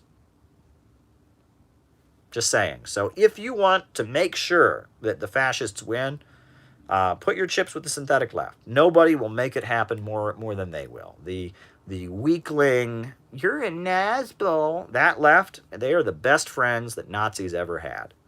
Right? They are the best friends that Nazis ever had. The failing, the weak, pathetic, whiny, triggered, I want my safe space. You're transphobic. Shut up. That left, they are the best friends actual Nazis ever had. Because when a crisis comes, when a situation that could actually lead to socialism comes to the United States, people are going to be looking for a Hugo Chavez. People are going to be looking for a Fidel Castro. People are going to be looking for a Saddam Hussein. People are going to be looking for a Gaddafi. They're not going to be looking for, AOC. All right? They're not going to be looking for AOC. And that's just a reality. In a time of crisis, people don't want weaklings to lead them. Right? It's just a fact. And making leftism and socialism synonymous with weaklings is a great way to guarantee the right wings. Look, why did Donald Trump get elected as a right-wing strongman? Easy. Because in the language of a contemporary American politics, left-wing strongman is an oxymoron. The left is associated with weakness. The left is associated with this kind of like angry, childish, adolescent vengeance. We have made left-wing strongman an oxymoron. And so, of course, we get right-wing strongman. And there are strong women, too. I mean, there's many great, strong, revolutionary women leaders around the world. But no, when the left becomes synonymous with weakness, it becomes synonymous with just this kind of childish envy, whining, vengeance against people perceived as privileged. That's the best thing that could ever happen to the right. I've spent too much time talking about this. I hope that dentist analogy wasn't too complicated for you all. I hope that didn't get too ziggy and zaggy and confusing. But I had fun with it. But it must be said, right?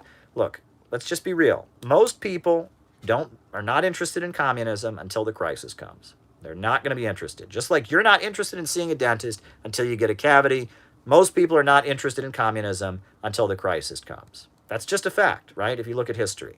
Look, in a non-revolutionary situation,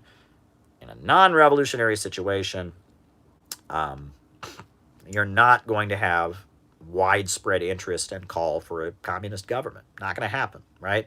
Only in a time of crisis do people want to, overturn things.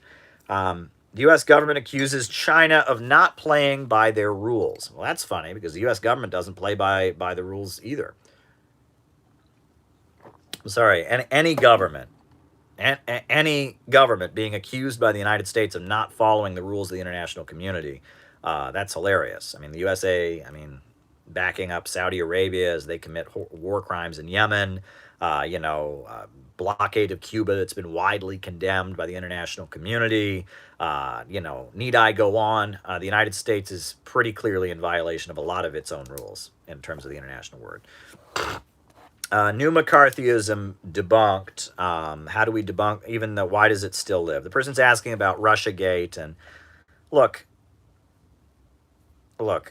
I think that we all need to do our part. When our coworkers or our friends or somebody at our school or when somebody we know starts saying, Russia, rigged the elections for Donald Trump, we have to challenge it. We can't sit there and go, No, we have to say, no, they didn't. And we have to say, really, you think that a few Facebook memes did that? Yeah, that's what you're maintaining? That this entity they couldn't even prove was part of the Russian government. So that part, there was a lawsuit and they didn't win. So this entity that is not actually part of the Russian government bought some Facebook ads, and that's why Donald Trump got elected. Do you really believe that?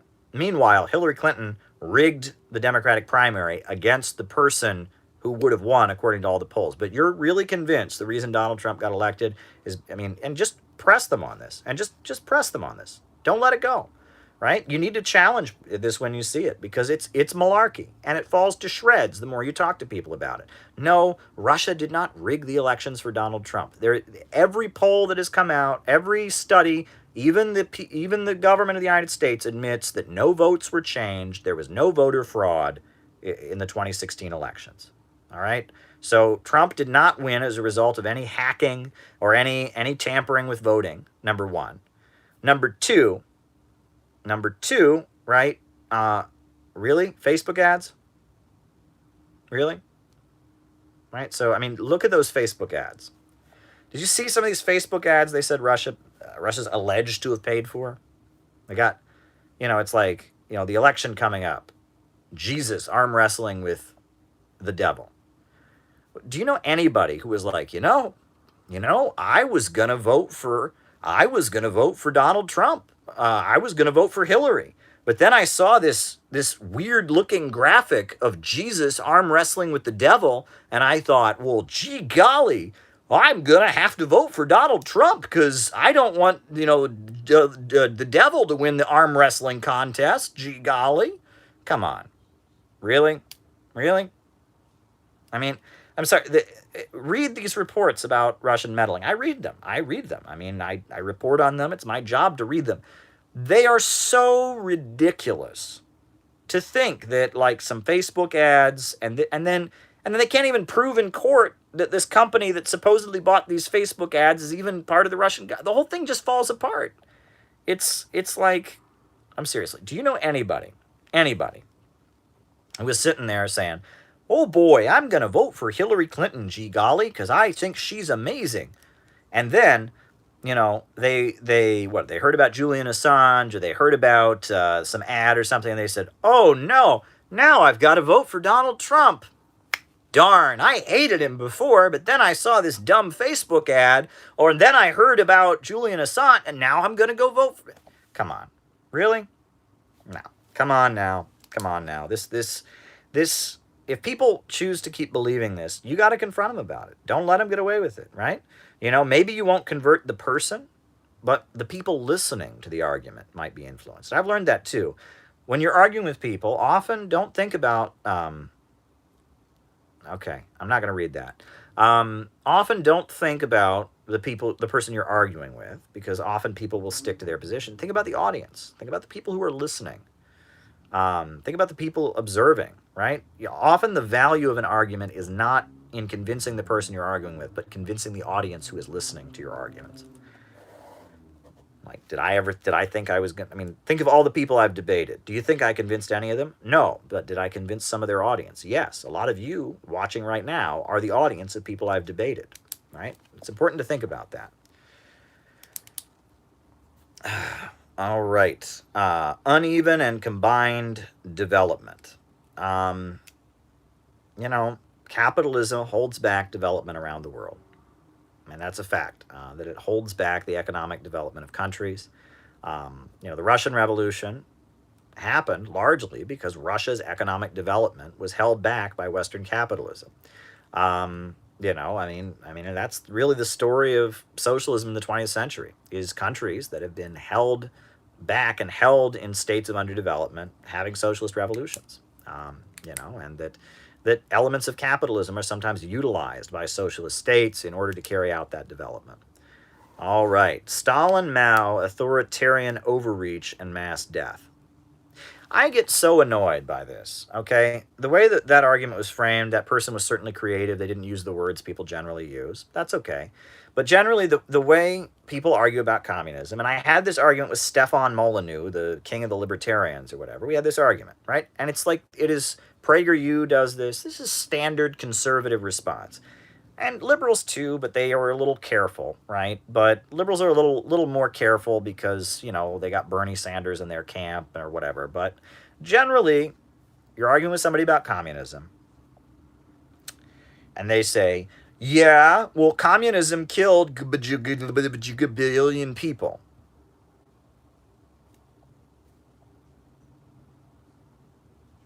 And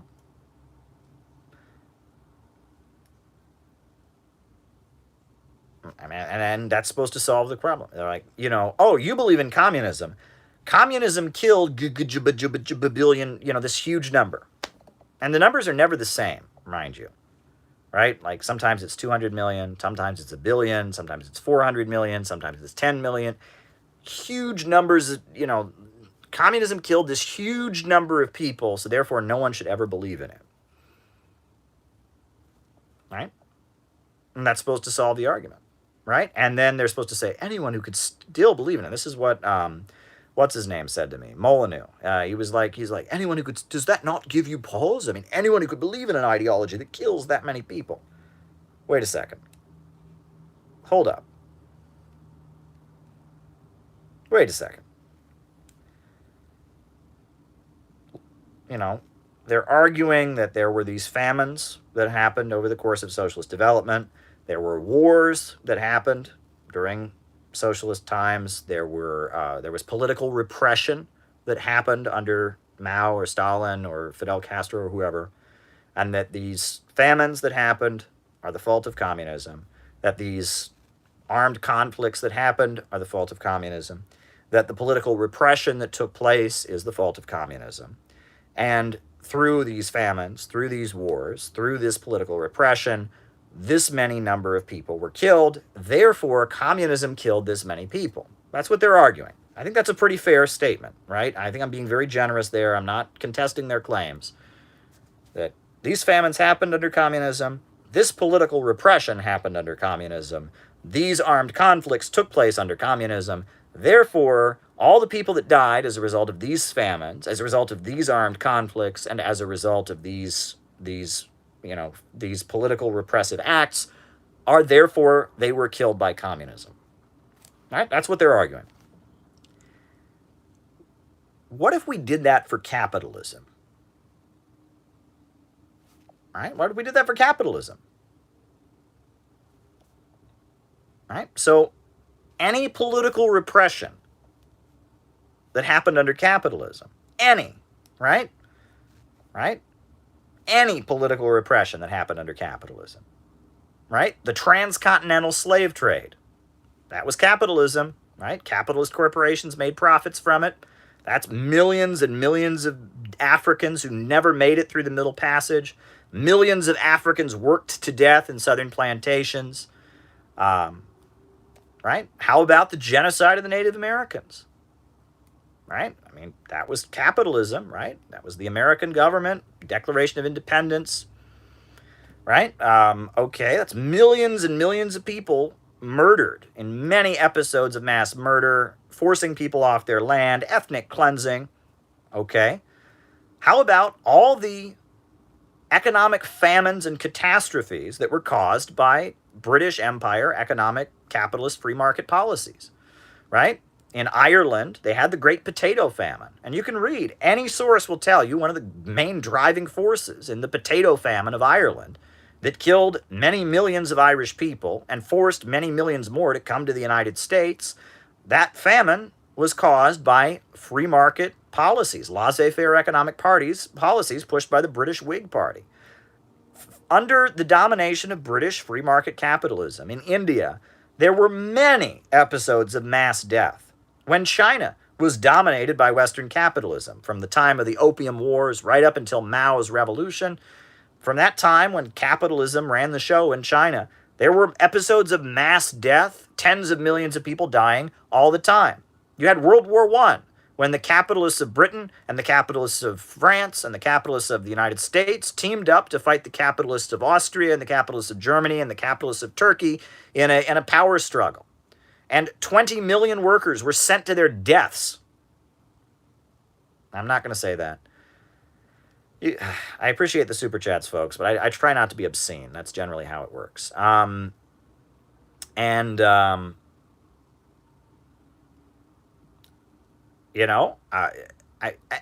mean, so many episodes of mass death. You read, you talk about the origins of capitalism, right? They talk about primitive accumulation. How did capitalism begin? It began with, with what they call the clearing of the commons, when all kinds of peasants were kicked off their land.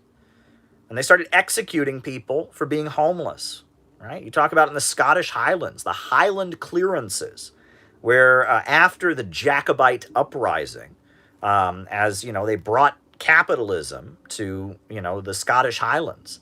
They went and they started ethnically cleansing all the Scottish Highlanders who were Roman Catholic and, forcing them off their land, and millions of them died. I mean, capitalism began with mass executions, mass deportations.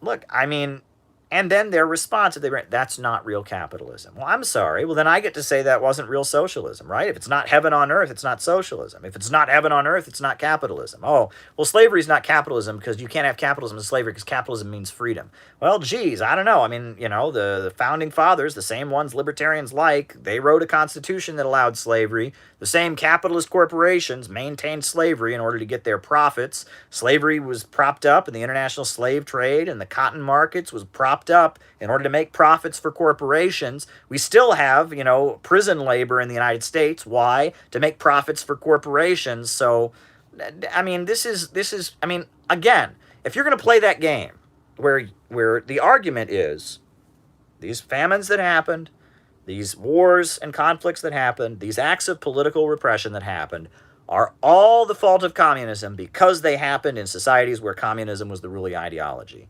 then you have to say that about every capitalist society. And we can sit there and we can just sit there with a calculator, and it's incalculable. How many people didn't get health care because they didn't have access to have a job, right? How many unemployed people didn't get health care? How many people, I mean, look, Park Chung-hee, the dictator of South Korea, did you know he had labor camps for orphan children? There were all these homeless children in South Korea. So he rounded them up and put them in like forced labor camps and worked them to death. Hundreds of thousands of South Korean homeless children were worked to death by the brutal dictatorship backed up by the United States, Park Chung-hee, but again, none of that counts as capitalism, right? You only see, it only gets a body count if it's communism.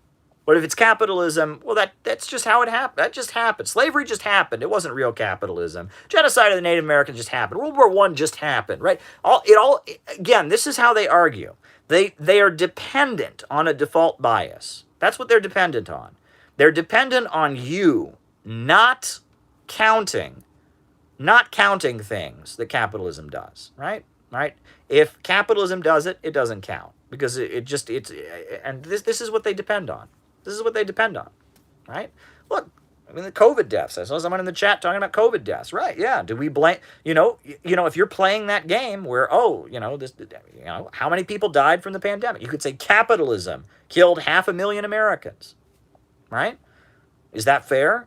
Well, according to their standards, it is, right? We didn't lock down the way China did. China's a socialist society. They locked down much better and had a much lower death count. We're a capitalist society. We locked down far less effectively and mismanaged all the way through and had a president who couldn't even tell us to wear a mask. So you could say capitalism killed 500,000 people in 2020, right? But they don't argue that way because they're depending on people's bias. They're appealing to people's bias. And that's the only way they get away with this. It's the only way they get away with it. So there you go. Alrighty. Making Cuba the 51st state. That's awful. I'm really sorry to hear that was suggested. I didn't hear about that. But, the USA still controls Guantanamo Bay. It still does have territory on the island of Cuba. Guantanamo Bay is still a U.S. property. BreadTube ignores Venezuelan co-ops. Very true. Venezuela, they have really pushed worker cooperatives in Venezuela, the colectivos, the communes. I've visited some of those. I've actually been there. I made some videos like life inside, a look inside of a Bolivarian commune. I've been there. I've seen it with my own eyes. Yeah. But, do the BreadTubers promote that? No, because they're pro-imperialist. So there you go. All right. Now, the person said Republicans, one-party state. They talked about, in Georgia, there's some pretty extreme voter laws that have been pushed. But I'm not thinking the Republican Party will make it a one-party state. I'm thinking the Democratic Party will. Caleb, what do? I don't know. You breathe. You sleep. You eat. I don't know. I mean, that's probably what you do, Daniel. You breathe. You sleep. You eat. You talk, probably. I assume you talk. You might not talk. All right. But anyway, Republicans making it a one-party state. Look, Joe Biden at his recent press conference, he said, do we know if the Republican Party will even exist in 4 years? The Democrats clearly have the upper hand at this point. They do. There's like, they've banned all the major Republicans from Facebook and Twitter and stuff. So if anyone's going to make it a one-party state, it might be the Democrats. I mean, I'm not embracing the Republicans, but, the Republicans, I don't support their voter suppression rules. They're clearly not okay. People should be able to drink water while they're waiting in line to vote, and voter ID laws are not okay. I'm not okay with that. I want to encourage participation in elections. I think, anyone who's trying to actively decrease the number of votes is completely in the wrong. So I'm not endorsing what the Republicans are doing, but I really don't think there's any danger of Republicans this becoming a one-party Republican state. If anything, I think the drive from Silicon Valley, the drive from CNN and mainstream media is to make the Democrats into a one-party state, which won't happen either. I expect that we're going to be we're going to maintain a two-party system. The parties may change, and I think the two parties are gradually changing, and that's a whole nother conversation. Got a lot of super chats to get through. Don't want to go down that rabbit hole. China's response to Joe Biden. Yeah, great. Take care of your own stuff, right? I think, didn't Jesus Christ say that you should not complain about the speck in your neighbor's eye when you have a log in your own. Right? Not complain about the speck in your neighbor's eye when you have a log in your own. That's basically what they said. They didn't use the biblical terminology. But they basically said, yeah, Joe Biden, you want to talk smack about us? Why don't you deal with what's happening in your country first before you talk smack about us? I think that makes a lot of sense. I wish Joe Biden would deal with it. Again, I said with an executive order, he could deal with it. But, real capitalism is when invisible hand slaps you across the face. Very good line, Travis. Very good line. All righty. I don't know about this feminist labor activist. I've never heard her name before. I don't know who she is, so I can't make a comment about it because I just don't know who she is. So, but thanks for asking. All right. Paul Morin said that China is capitalist and imperialist. Look, I mean, imperialism is very clearly defined by Lenin. Lenin said imperialism is the highest stage of capitalism. It's when you have a few big corporations that hold back economic development around the world, carve out parts of the world as spheres of influence, as captive markets. They prevent countries from industrializing in order to maintain their economic dominance. That's what imperialism is, right? It's very clear. Lenin has like the four, you want to read. Right? If you have a copy of We Are City Builders, the Center for Political Innovation Educational Manual, the actual Leninist definition of imperialism is right here.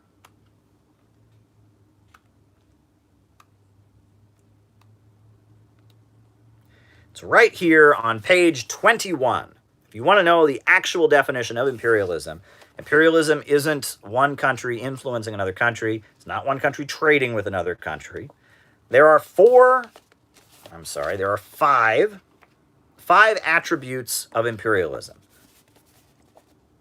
Lenin describes imperialism, saying that imperialism is a specific stage of capitalism. Its specific character is threefold. Imperialism is monopoly capitalism, parasitic or decaying capitalism, moribund capitalism. And he lists 5 characteristics of imperialism.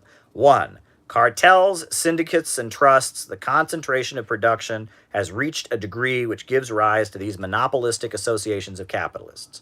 2, monopolistic position of big banks. 3 or 4 or 5 giant banks manipulate the whole economic life of Germany, America, and France. 3, the seizure of sources of raw material by trusts of the financial oligarchy. Financial capital is monopoly capital merged with bank capital. 4, the economic partition of the world by the international cartels. The export of capital is distinct from the export of commodities under non-monopoly capitalism is highly characteristic phenomenon. Partition of the world. 5, the territorial partition of the world is completed. That is what imperialism is. It is these international cartels holding back economic development with the export of capital, basically keeping countries as captive markets, dumping their excess commodities on them, preventing the industrialization of countries. That is not what China is doing around the world. Now, does China have influence around the world? Yes. Does China do business around the world? Yes. That's not what imperialism is, right? There is a scientific definition of imperialism. Imperialism is when you stop countries from industrializing. China is going around the world helping countries to industrialize. Imperialism is when one country's economy gets wealthier by making other countries poor. China goes around the world making countries rich by building high-speed railway and building up their economy. Win-win cooperation. So it's just not imperialism, okay? Now, the individual in question, I wish you would leave his name out of the super chats because he doesn't deserve our attention. Look, his argument against me consists of, he says he wants socialism with American characteristics. America's racist. Someone like that is not worth talking to. That is an embarrassment. That is an embarrassment, okay? Socialism in every country is unique, and it is, all I mean by socialism with American characteristics is that socialism in the United States will emerge to address crises and problems and contradictions in U.S. society. That we're not going to have Chinese socialism here. We're not going to have Russian socialism here. We're not going to have Korean socialism here. We need to stop LARPing and figure out a resolution to the contradictions of U.S. society. I have said that I am for the dismantling of imperialism. I have said that I am for the autonomy to oppressed and colonized people within U.S. borders. I have said that I am for reparations to colonized people, to formerly enslaved people, to oppressed communities. If the Black Belt South and the African American community chose to break away and have an autonomous black republic, I would support it. Wouldn't force it on them, but if they wanted that, I would be okay with that. I would advocate their right to self-determination. If the Sun Belt and Aztlan and the parts of Texas and Southern California and Arizona that used to be part of Mexico wanted to break away and have an independent republic, and they wanted that, I would be for it. I wouldn't force it on them, but if they wanted it, I would advocate for their self-determination. If the indigenous people wanted to break away and have autonomous governments and all of that, I would be for that. And I would be for reparations being paid to all of those groups at the time that they chose to break away or in another form. So I am for the dismantling of American capitalism and imperialism. I am for the country to be completely reborn on new values. I've said it over and over and over again. I am not for American imperialism. I am not for settler colonialism. Okay? And I've said that over and over. Watch my speech from Los Angeles. The speech I gave out in Los Angeles with my buddy Ramiro from Anti-Conquista. I was in Los Angeles and I told the audience there that that the United States is cursed. And you've heard me rant about the United States is cursed and fruit of a poison tree. You've heard that over and over again.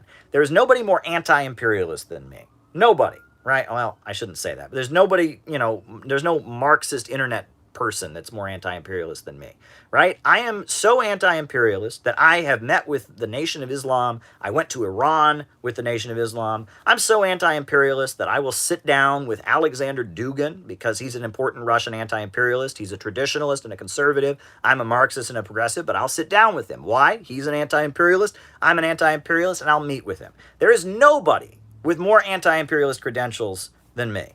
But some idiot, Paul Moron in Ireland goes, "Hey, he says he wants socialism with American characteristics. That's racist." Go screw yourself, Paul Moron. You're not worth my time. And, pathetic. He hops onto these lives. I kid you not. And he shows up in the comments trying to get attention for himself.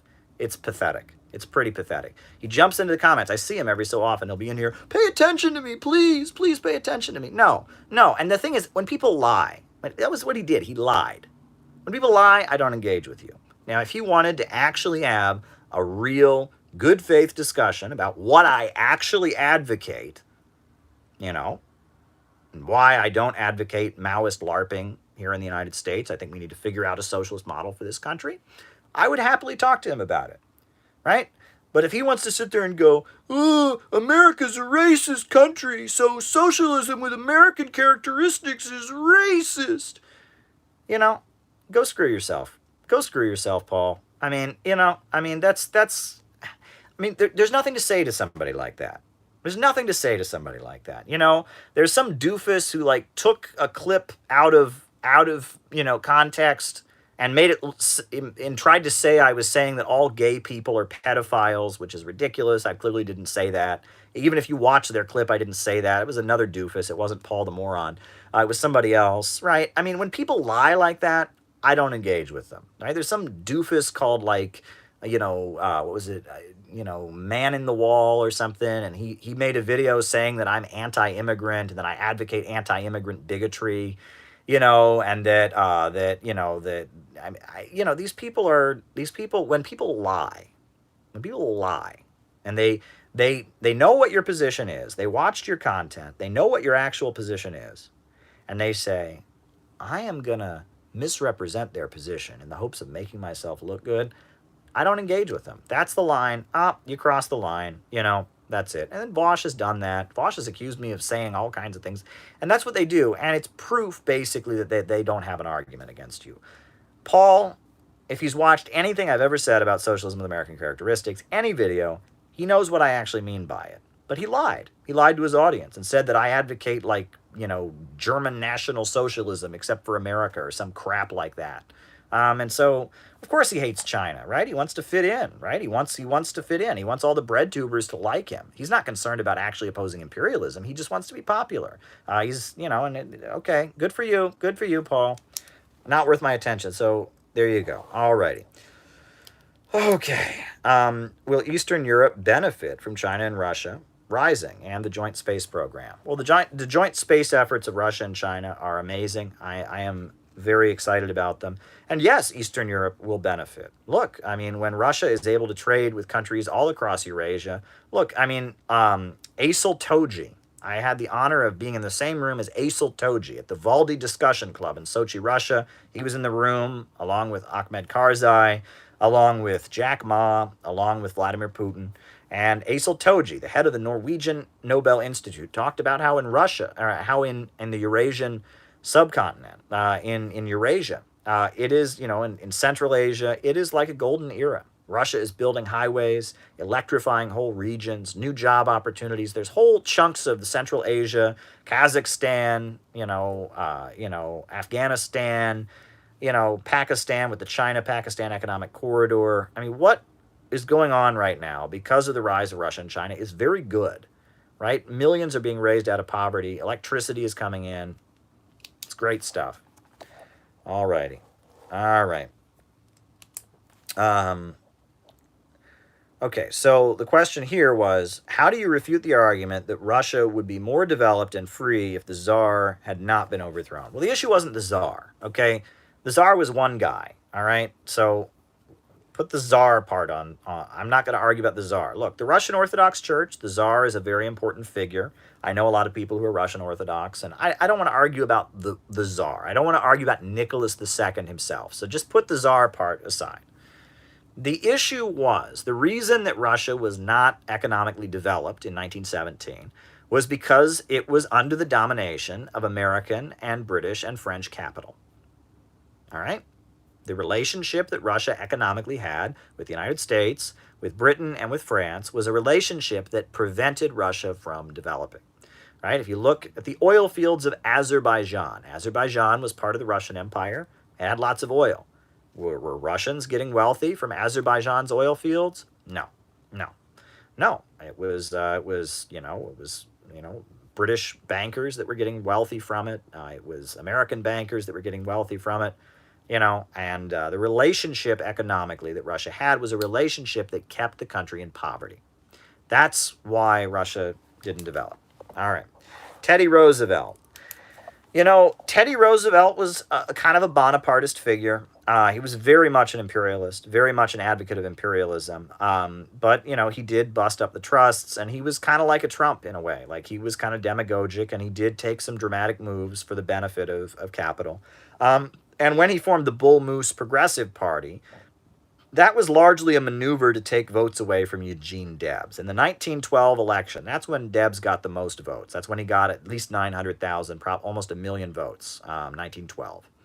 And when Eugene Debs ran for president in 1912, former President Teddy Roosevelt formed the Bull Moose Progressive Party. And it was a watered-down, pro-imperialist version of the Socialist Party. The Socialist Party advocated workers control the means of production, advocated socialism. The Bull Moose Progressive Party, their platform even, actually had in it, our goal is to expropriate the capitalists or something like that. But they were very openly racist, very openly pro-imperialist, but there was some kind of anti-corporate demagogy. And the Bull Moose Progressive Party that Teddy Roosevelt formed, the Bull Moose Party was generally, it was an attempt to kind of maneuver against Eugene Debs and the Socialist Party. And Lenin wrote a very beautiful essay explaining that and talking about the role of the Bull Moose Party. All righty. All right. So why did Russia stop being a superpower? How could they become a superpower again? Well, I think Russia is a superpower. In the 90s, they were definitely not, right? In the 90s, their economy was demolished, and the country was crashing and burning and, being sold off to the highest bidder and, economically falling apart. But, starting in 1999, you had Putin transitioning to having Gazprom and Rosneft be the center of the economy. And then on top of that, Russia's industrial output is now much higher than it was, during the time of the USSR. So, Russia's industrial output is higher. Its influence around the world has increased. You have the Eurasian Economic Union. I'd say Russia is back to being a superpower. Yeah. Yeah, there was an economic collapse in the 1990s, but yeah, I think that I mean, Russia has very much been restored to its strength, its industrial output, its military. Yeah, I mean, there you go. The Squad. Yeah, the Squad. Look, I have urged people to not think of the Squad in terms of personalities, right? They have disappointed all of us, all right? I met AOC a couple times. Seems like a nice person. I assume her heart's in the right place, but, at the end of the day, it's not about who they are personally, right?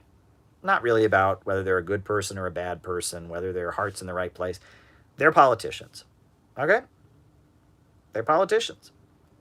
And, when a politician is elected, generally they represent a coalition of different forces who back them and promote them and want them in office. And right now, we have a very fake synthetic left. We have, all the forces, that I rant and rave around on here about, the synthetic left, the phony ID poll, liberal, whatever. We have that. And those of us who are genuinely anti-imperialist, and those of us who are genuinely anti-capitalist and revolutionary, we're not very big in number. We're not a mass current. So AOC is looking to get reelected, and she thinks, okay, should I pander to people like Caleb, or should I pander to people like BreadTube? And, I mean, she wants to keep her job, so she panders to people like BreadTube. Well, she panders to liberals, right?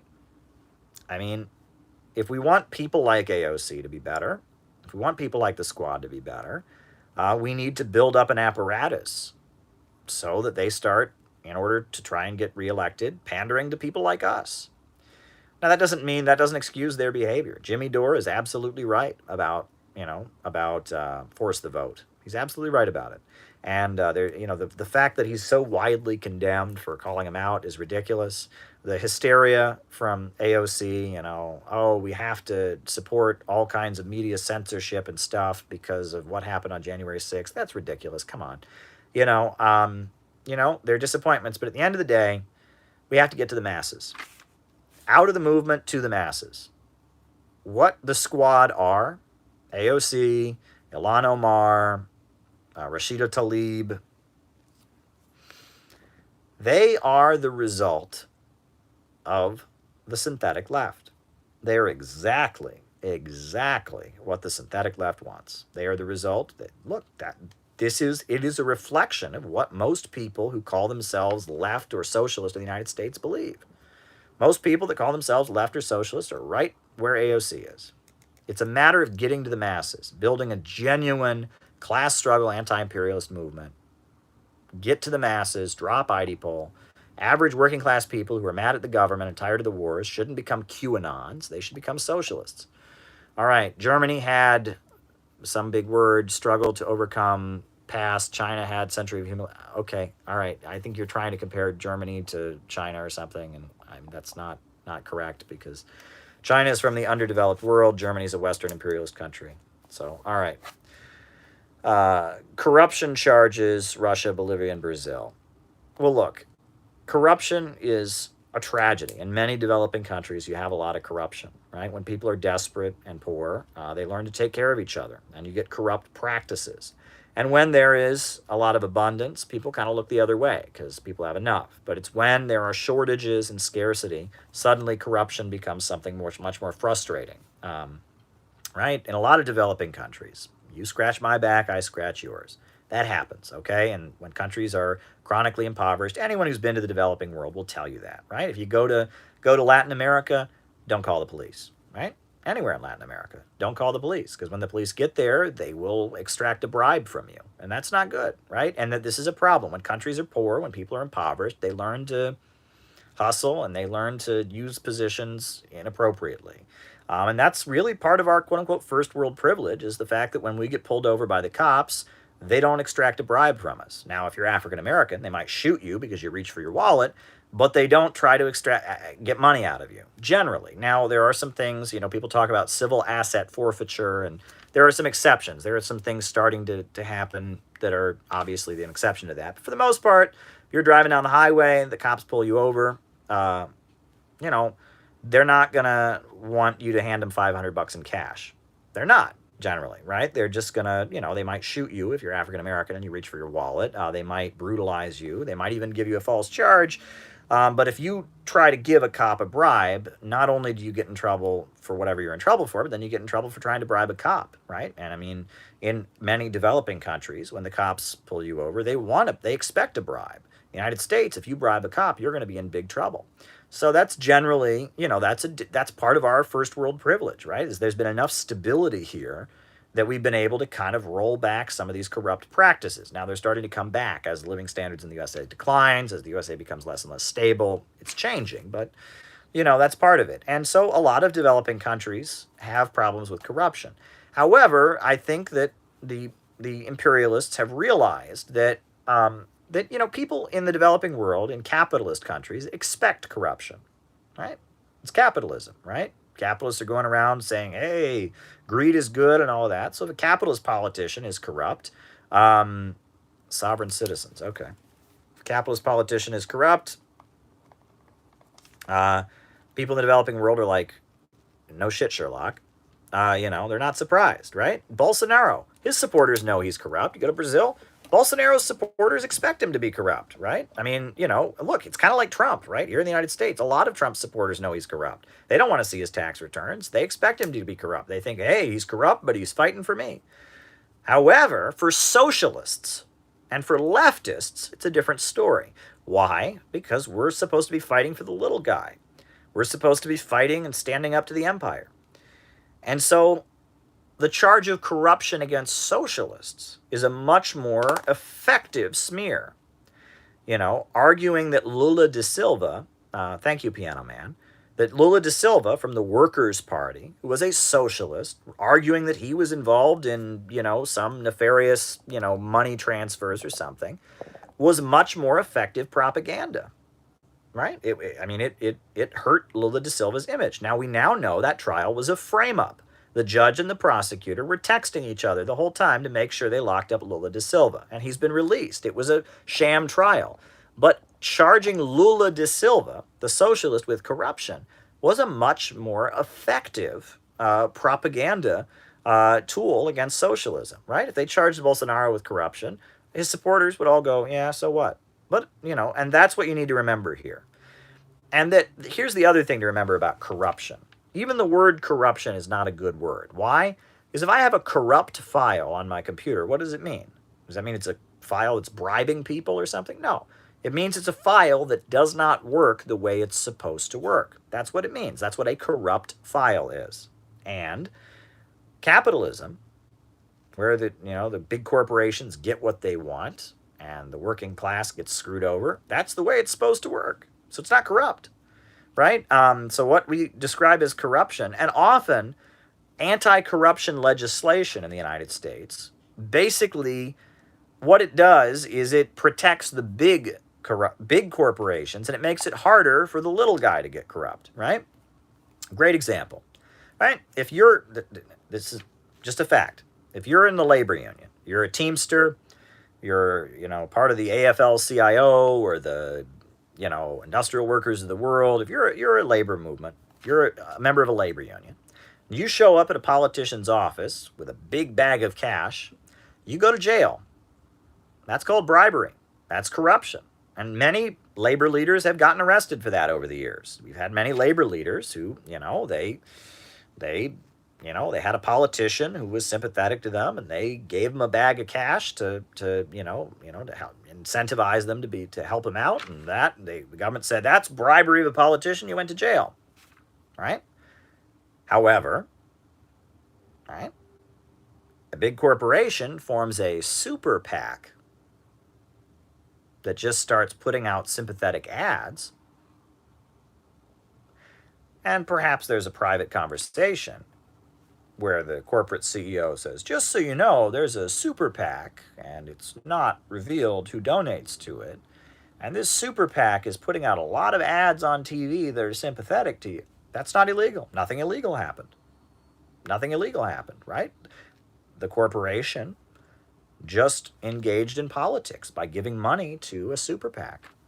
And that super PAC just engaged in free speech, putting out ads. But how's that different than what the labor union did? The Teamster went to the politician and said, here's $7,000. Use it for your re-election campaign. He goes to jail. Corruption. ExxonMobil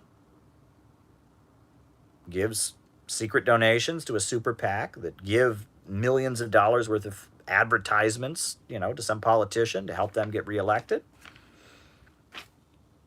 Legal.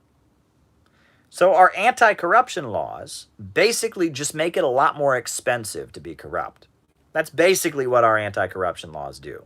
It makes it so corruption by the little guys is illegal and prosecutable, and corruption, and you have to be a lot richer to engage in corruption. Basically, that's how political corruption and political bribery in the United States works. Big corporations are rich enough to follow all the right legal channels to be corrupt, and little guys, average people, they engage in activities that's basically the same thing, financially helping out people that are loyal to them, and they go to jail.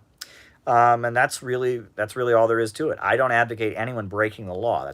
Don't take this out of context. I'm just telling you that, again, the whole conversation around corruption is completely, I've written articles about Isabel dos Santos, right? The richest woman in Africa, and how she was widely accused of being corrupt. She raised millions of people in Angola out of poverty. She was a socialist. She worked with Russia and China to build highways and railroads. She gave millions of Africans their first jobs, the first job they'd ever had. She used her position at the state-run oil company to develop Angola's economy, presiding over one of the highest rates of economic growth in the world in the early 2000s. But, there you go. But, she's accused of being corrupt. But, Nigeria, they do business, ExxonMobil,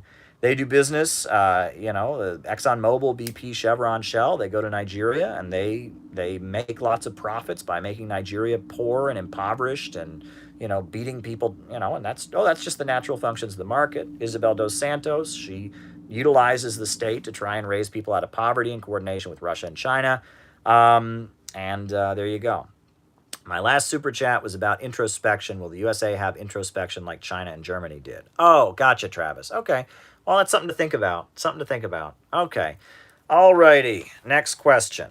Alrighty. What do you say to those who say MLs are ultra-left? And what is the definition of ultra-leftism? That's a good question. There's a very good book by Lenin, Left-Wing Communism and Infantile Disorder. And it talks about ultra-leftism. Ultra-leftism is basically when in the name of being true to your principles and in the name of being ultra-revolutionary, you place an unnecessary barrier between yourself and the workers. That's basically what it is. In the name of being ultra-revolutionary, you do things that prevent bringing revolutionary politics to the workers. One example, not participating in elections. Not participating in elections, for example. If there's an election, right, why would communists not participate and put forward the revolutionary program? Well, they say, we don't believe in elections. We believe only revolution is the solution. Yeah, but why not use the election to promote your politics, right? Boycotting the elections to prove how revolutionary you are. That is what you could call ultra-leftism, right? Only working in labor unions that are run by communists. That that is, if you're saying I won't work with a labor union that's not run by communists, I won't work in labor unions that are not run by communists. That is ultra leftism, right? When you put an unnecessary barrier between yourself and the workers, um, that's ultra leftism. And MLs are against that, right? Marxism, Leninism says we need to get to the people. So Lenin's book, Left Wing Communism and Infantile Disorder, is very good on that front. Okay. Overview of the history of Yugoslavia. I would recommend, and I'm glad to hear that someone in the chat likes my stream. I hope it's who they say they are. I'm a big fan of their channel as well, if it's actually them. I've had a lot of people claiming to be people they aren't in the chat. So if it's really you, send me a Twitter message. I'd like to confirm that. W.B. Du Bois wrote something about not voting. Okay. When it comes to Yugoslavia, I would recommend Michael Parenti's book, To Kill a Nation. That's a very good overview of the destruction of Yugoslavia. So there you go. Is the Suez Canal block deliberate? I mean, it could be. It could be that there's an attempt to drive the oil prices up. It's clearly not working, but it could be. I mean, I don't have any evidence to confirm that. I mean, is it possible that somebody tried to get this company from Taiwan to get their ship stuck in the Suez Canal because they wanted the oil prices to maybe go up? Certainly possible. But I don't have any evidence to confirm that that's what happened. But it's possible. I mean, there is a huge effort to drive the oil prices up. I mean, that's pretty clear. So there you go. The Sovereign Citizens. Sovereign Citizens is a right-wing movement. It's basically, it's rural folks. I believe it's in Nebraska, Iowa, places like that. It's kind of a libertarian right-wing movement that doesn't recognize the federal government, argues we don't need license plates, that the U.S. government has no right to recognize folks. It's kind of like the militia movement or whatever. I think some of the FBI's most wanted are sovereign citizens, right? They've gotten into some shootouts with the government. And it's a lot like the rancher movements. There's some rancher folks that have seized government buildings and stuff. And that, this is an ongoing presence in U.S. society. We have what you could call the American far right. And it's not like, in Europe, far right refers to generally like Nazis, white supremacists. These people aren't that. These people are just kind of like rural capitalists who are at odds with the government of the United States, right? Ranchers who graze their cattle on federal lands in violation of the law. And there's a big element of that. I mean, that's a big thing. And the militia movement and some of the gun rights groups in a lot of these sparsely populated states like Idaho, Washington State. Thank you, Piano Man. I will keep it up. You have kind of wealthy capitalists. I mean, they're not ultra rich, but they might have $1 million. They might have $2 million. They own a lot of land. They own a lot of cattle, and they don't like the government. And they think the federal government is suppressing them. The federal government is working for big agribusiness companies, and they believe oftentimes they're very, very religious, very, very Christian. And a lot of times they're also very, very libertarian. They believe in like a free market system. And they tend to romanticize the South and the Confederacy. And they're just an ultra right-wing current that exists. And they're around, and I think the Libertarian Party has a lot of them. Ron Paul is associated with them. And the sovereign citizens are probably one of the most radical fringes of that political current in U.S. society. The militia movement, the far right, the American far right, that has a very libertarian edge, right? They may be socially right-wing, but they're obsessed with free market capitalism. They're not nationalists. They're not into, fascistic economics or anything like that. That's who they are. And that's who the sovereign citizens. Sovereign citizens are probably the most extreme wing of that. They're the wing that has had shootouts with the government. I believe there have been sovereign citizens who've killed FBI agents and are on the run and such. And look, it's just an ongoing presence in U.S. society. And sometimes they get lots of media attention, and other times they get no media attention. The Bundy Ranch. There was a guy named Bundy, and he, like Cliven Bundy. He got huge amounts of publicity for his right wing activism. But then there are armed little armed groups that are from this kind of libertarian far right militia milieu that do stuff, and it may be very extreme. There may even be law enforcement who get held, and we don't hear anything about it. It's very weird. It's very strange. The media is very selective in what it covers. There's an Alaskan separatist, a guy who was fighting for Alaska to break away from the United States, one of these far-right libertarian guys who's in federal prison right now, and he's got like prominent elected officials in the Republican Party of Alaska who support him and stuff. No national media coverage whatsoever. The only reason I know about it is because I interviewed Victor Bout. Victor Bout is a Russian citizen who's in federal prison in the United States. And I interviewed him from prison. You can watch my interview with him. It's on YouTube. And when I interviewed him, he brought up the case, and I looked into it. Zero, like barely any publicity in the United States. This Alaska separatist, this right-wing libertarian Alaska separatist group got almost zero.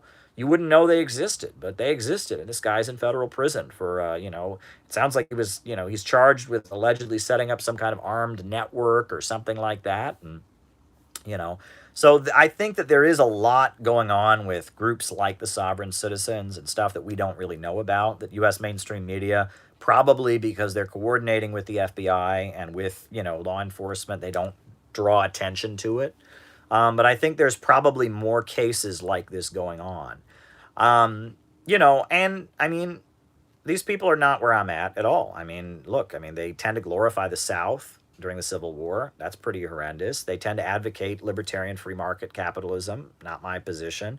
But at the same time, these people are not all Ku Klux Klansmen. They're not all neo-Nazis. They're just like pioneers, I guess. They're just, rural conservative libertarian conservatives. I don't know. Some of them, yes, are fascists and white supremacists and stuff, but I think a lot of them are just crazy. The United States is a pioneer country. Okay? Look, and our heritage is a pioneer, like settler country, right? The settler heritage. You talk about the racism and the killing of the indigenous people. That's all a factor. Don't get me wrong. But there's also some other stuff about our culture that's very weird. The gun thing, for example, right? Most countries in the world, if they had anywhere near the mass shootings we'd have, they'd have outlawed guns a long time ago.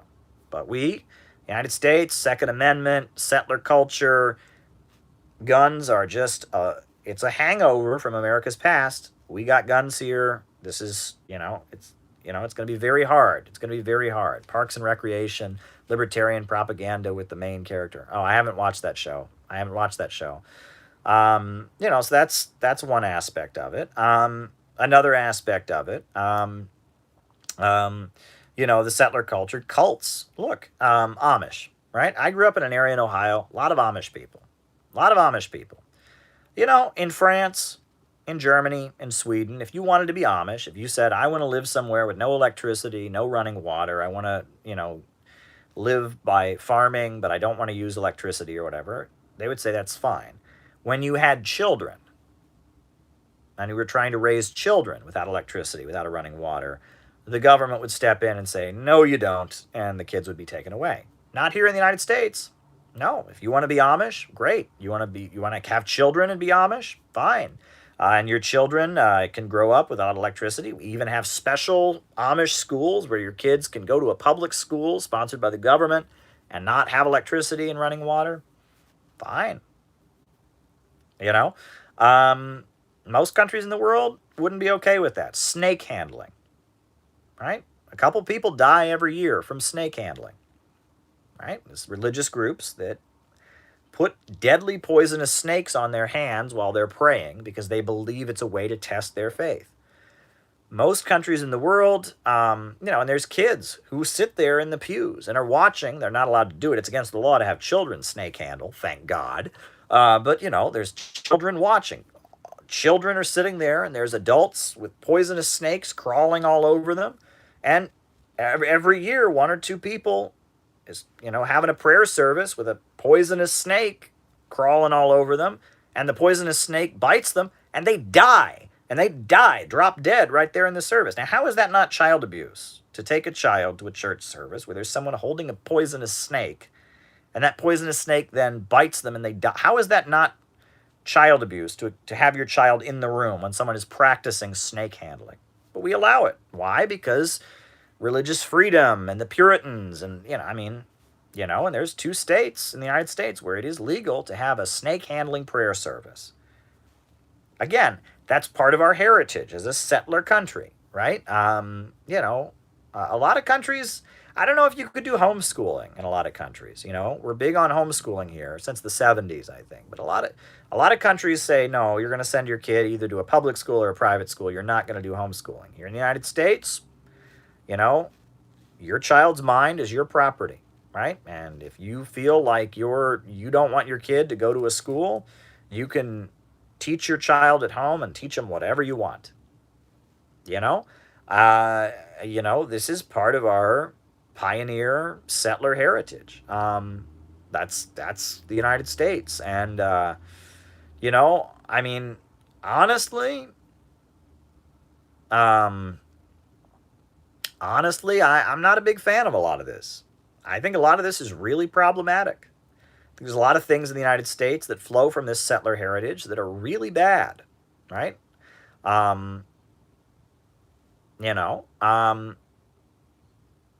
However, I will say probably the only good thing about our settler heritage is that we in the United States believe in growth, right?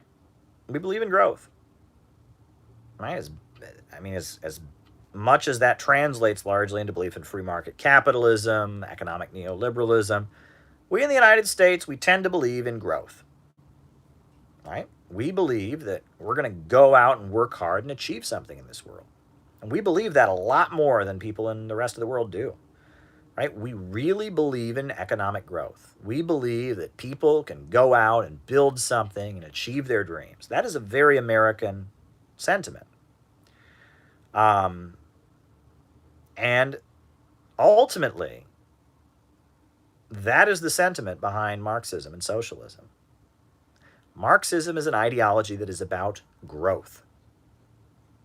Read the Communist Manifesto. Read Socialism, Utopian, and Scientific.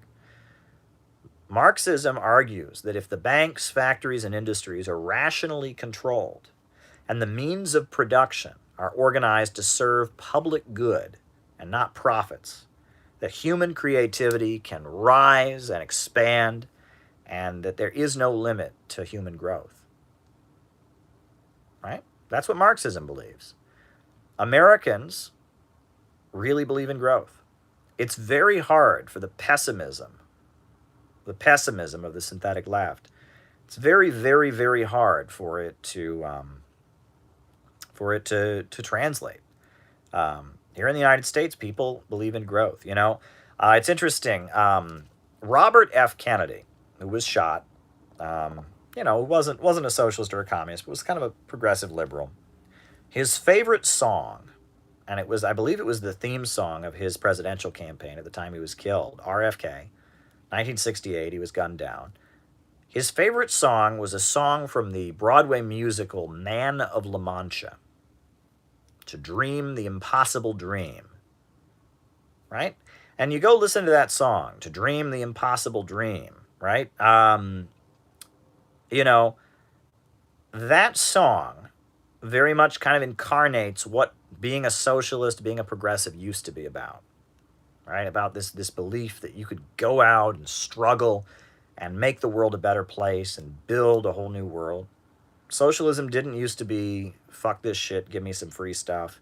Didn't used to be hopelessness. Socialism, in the age of FDR, in the age of William Z. Foster and the Communist Party and Gus Hall, was very much the idea we are going to go out and build a beautiful society. So there you go. And thank God we didn't have the culture of kings and queens and aristocrats. Absolutely, right? I mean, that's good. I'm not a fan of monarchy and kings and queens and aristocrats. So there you go. All right, folks. Well, thanks for sticking around. It's been fun. It's been a fun conversation we had here. I keep doing these chats. I love this community that we have here. I love engaging with all of you. It's always fun to have these conversations. So it's been fun. I think I'm going to cut it off here. A new upsurge in the struggle against U.S. imperialism is now emerging throughout the world. Ever since World War II, U.S. imperialism and its followers have been continuously launching wars of aggression, but the people of various countries have been continuously waging revolutionary wars to defeat their aggression. While the danger of a new world war still exists and the people of all countries must get prepared, revolution is the main trend in the world today. Old Gringo says, I admit I'm a bit pessimist, but when it comes to belief in the ultimate growth on finite planet, I understand. While the danger of a new world war still exists, and the people of all countries must get prepared, revolution is the main trend in the world today. Have a good night, folks.